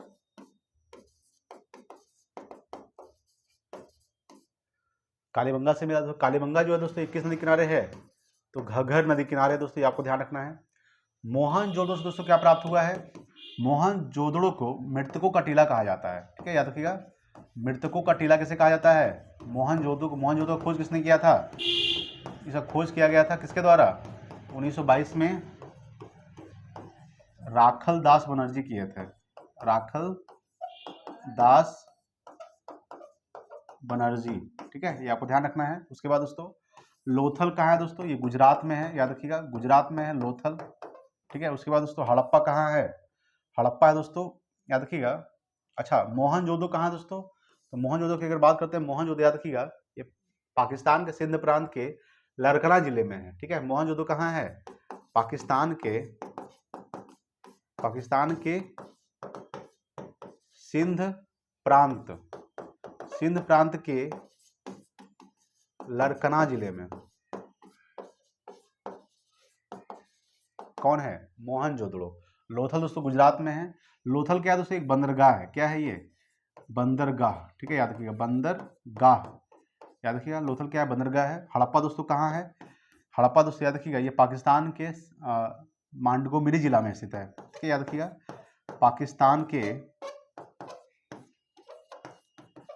मांडगोमिरी जिला में है। ठीक है, ये आपको ध्यान रखना दोस्तों।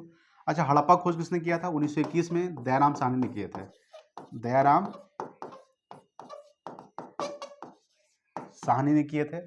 ठीक है, तो भारत में पशुपालन कृषि के प्राचीनतम स्थान कहाँ से मिले हैं? तो ये मेहरगढ़ से मिला है। कहाँ से मिला है? मेहरगढ़। ठीक है, ये आपको ध्यान रखना है, मेहरगढ़ से प्राप्त हुआ है। ठीक है, चलिए आगे बात करते हैं।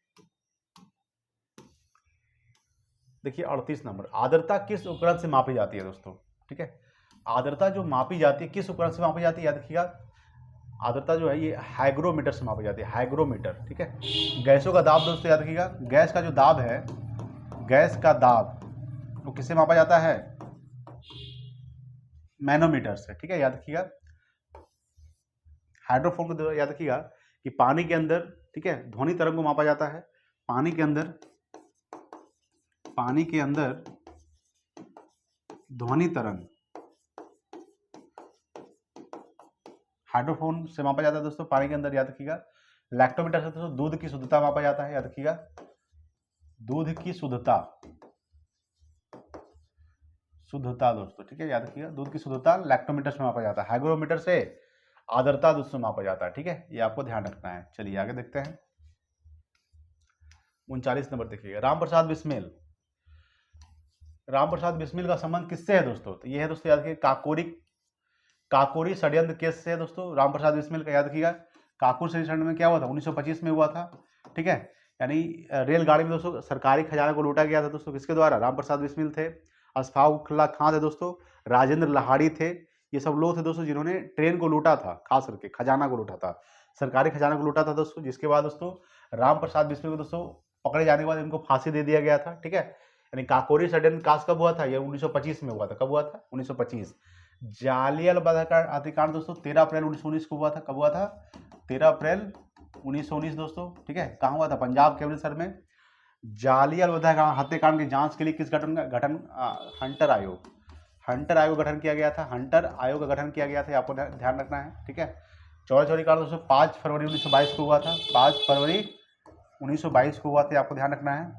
असहयोग आंदोलन दोस्तों कब शुरू हुआ था? 1920 में शुरू हुआ था दोस्तों, और 1922 में इसको समाप्त कर दिया गया था। किस लिए?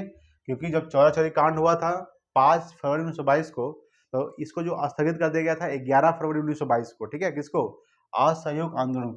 क्योंकि दोस्तों इसमें दोस्तों ये मेन रूप से गोरखपुर में हुआ था। कहाँ हुआ था? गोरखपुर में। ठीक है, इसमें दोस्तों करीब कितने लोग मारे गए थे? तो दोस्तों इस घटना में टोटल 22 लोग मारे गए थे। कितने लोग? 22 लोग मारे गए थे चौरी कांड में।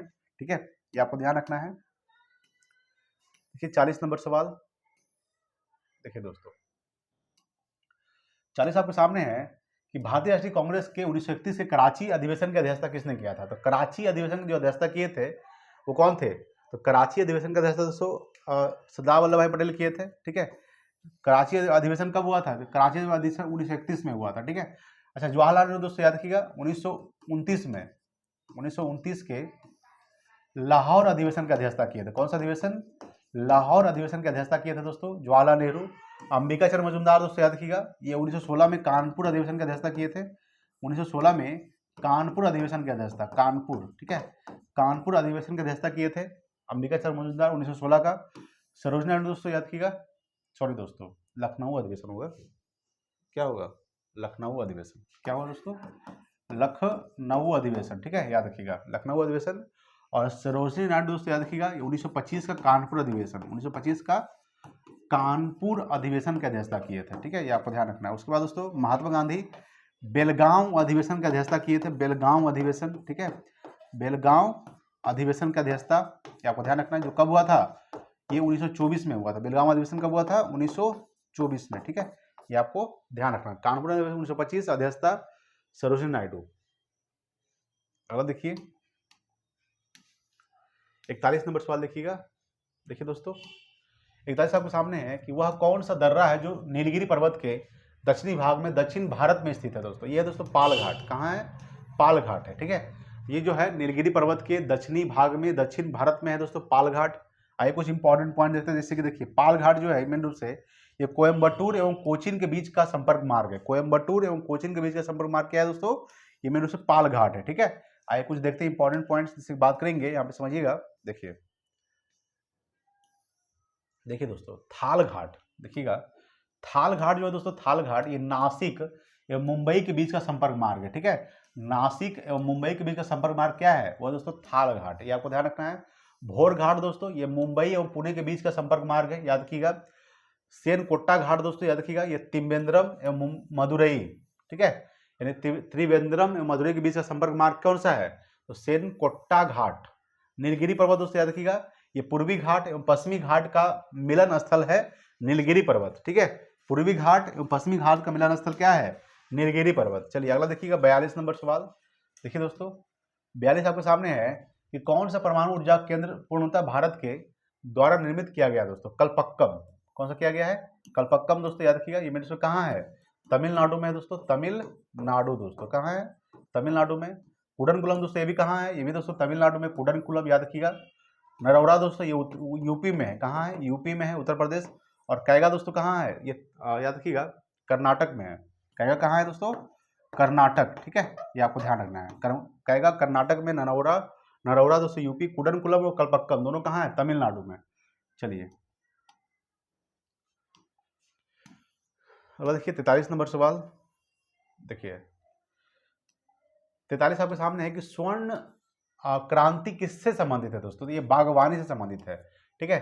स्वर्ण क्रांति किससे संबंधित है, बागवानी से। अंडा उत्पादन दोस्तों रजत क्रांति से संबंधित है, ठीक है, अंडा उत्पादन रजत, याद रखिएगा, रजत क्रांति से संबंधित, रजत क्रांति, ठीक है। आगे बात करेंगे कि मत्स्य उत्पादन दोस्तों याद रखिएगा नीली क्रांति से संबंधित है, नीली क्रांति से संबंधित क्या है, मत्स्य उत्पादन। उसके बाद दोस्तों क्या है, दूध उत्पादन से श्वेत क्रांति है, क्या है, श्वेत क्रांति, ये आपको ध्यान रखना है दोस्तों। चलिए आगे बात करेंगे।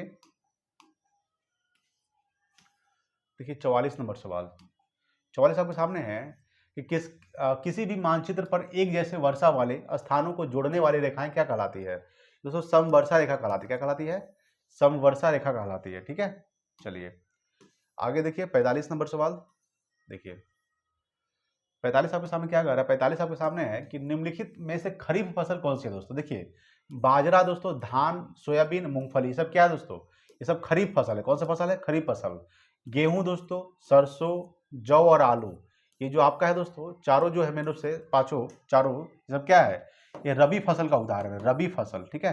रबी फसल दोस्तों क्या हो जाएगा, ये आपको ध्यान रखना है। गेहूं, सरसों, जौ और आलू सब क्या है, रबी फसल है।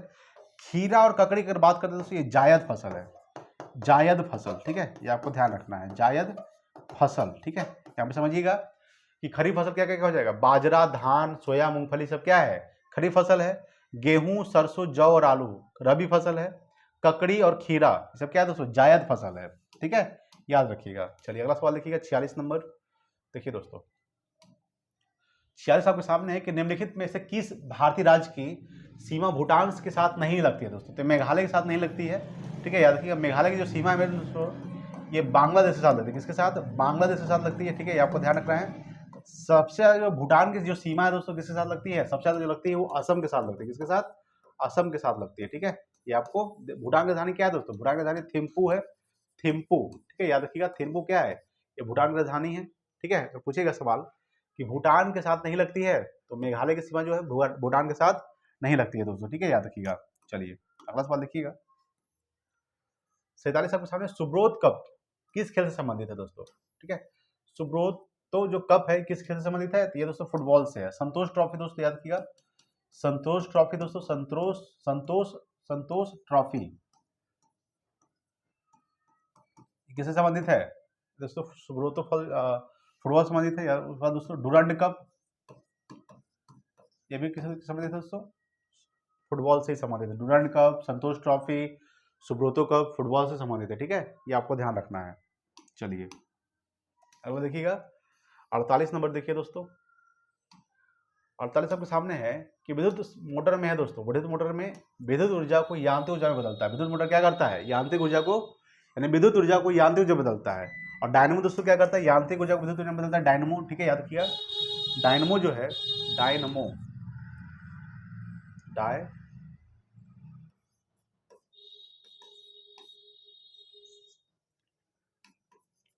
डायनमो क्या करता है, तो डायनमो यांत्रिक ऊर्जा को विद्युत ऊर्जा में बदलता है। डायनमो यांत्रिक ऊर्जा को दोस्तों ध्वनि ऊर्जा में कौन बदलता है, सितार दोस्तों, ठीक है। सितार जो होता है, सितार ये क्या करता है, यांत्रिक ऊर्जा को ध्वनि ऊर्जा में बदलता है। और रासायनिक ऊर्जा को दोस्तों विद्युत ऊर्जा में कौन बदलता है, तो विद्युत सेल, ठीक है, याद रखिएगा। विद्युत सेल जो होता है, विद्युत सेल ये क्या करता है, दोस्तों रासायनिक ऊर्जा को विद्युत ऊर्जा में बदलता है विद्युत सेल, यांत्रिक ऊर्जा को ध्वनि ऊर्जा में बदलता है सितार, यांत्रिक ऊर्जा को विद्युत ऊर्जा में दोस्तों डायनमो, विद्युत ऊर्जा को यांत्रिक ऊर्जा में विद्युत मोटर। ठीक है, ये आपको ध्यान रखना है। चलिए अगला सवाल देखिए 49 नंबर सवाल। 49 आपके सामने कि निम्न में से किस क्षेत्र में भूमध्य सागरीय जलवायु प्रचलित नहीं है दोस्तों। ठीक है, ये आपको है, याद रखिएगा ये पंपास में नहीं है। अच्छा, अर्जेंटीना घास के मैदान को दोस्तों क्या कहा जाता है, याद रखिएगा अर्जेंटीना, अर्जेंटीना के घास के मैदान को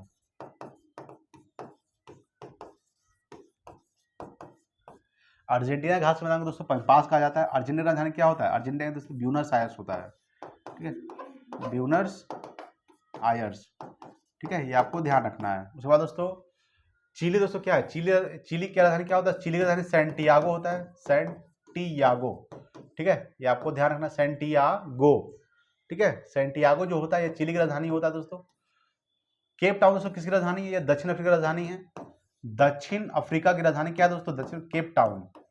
दक्षिण अफ्रीका का 3 राजधानी होता है, Cape Town, Pretoria, Bloemfontein. Cape Town, Pretoria, Bloemfontein दक्षिण अफ्रीका का 3 राजधानी होता है। ठीक है, ठीक है दोस्तों।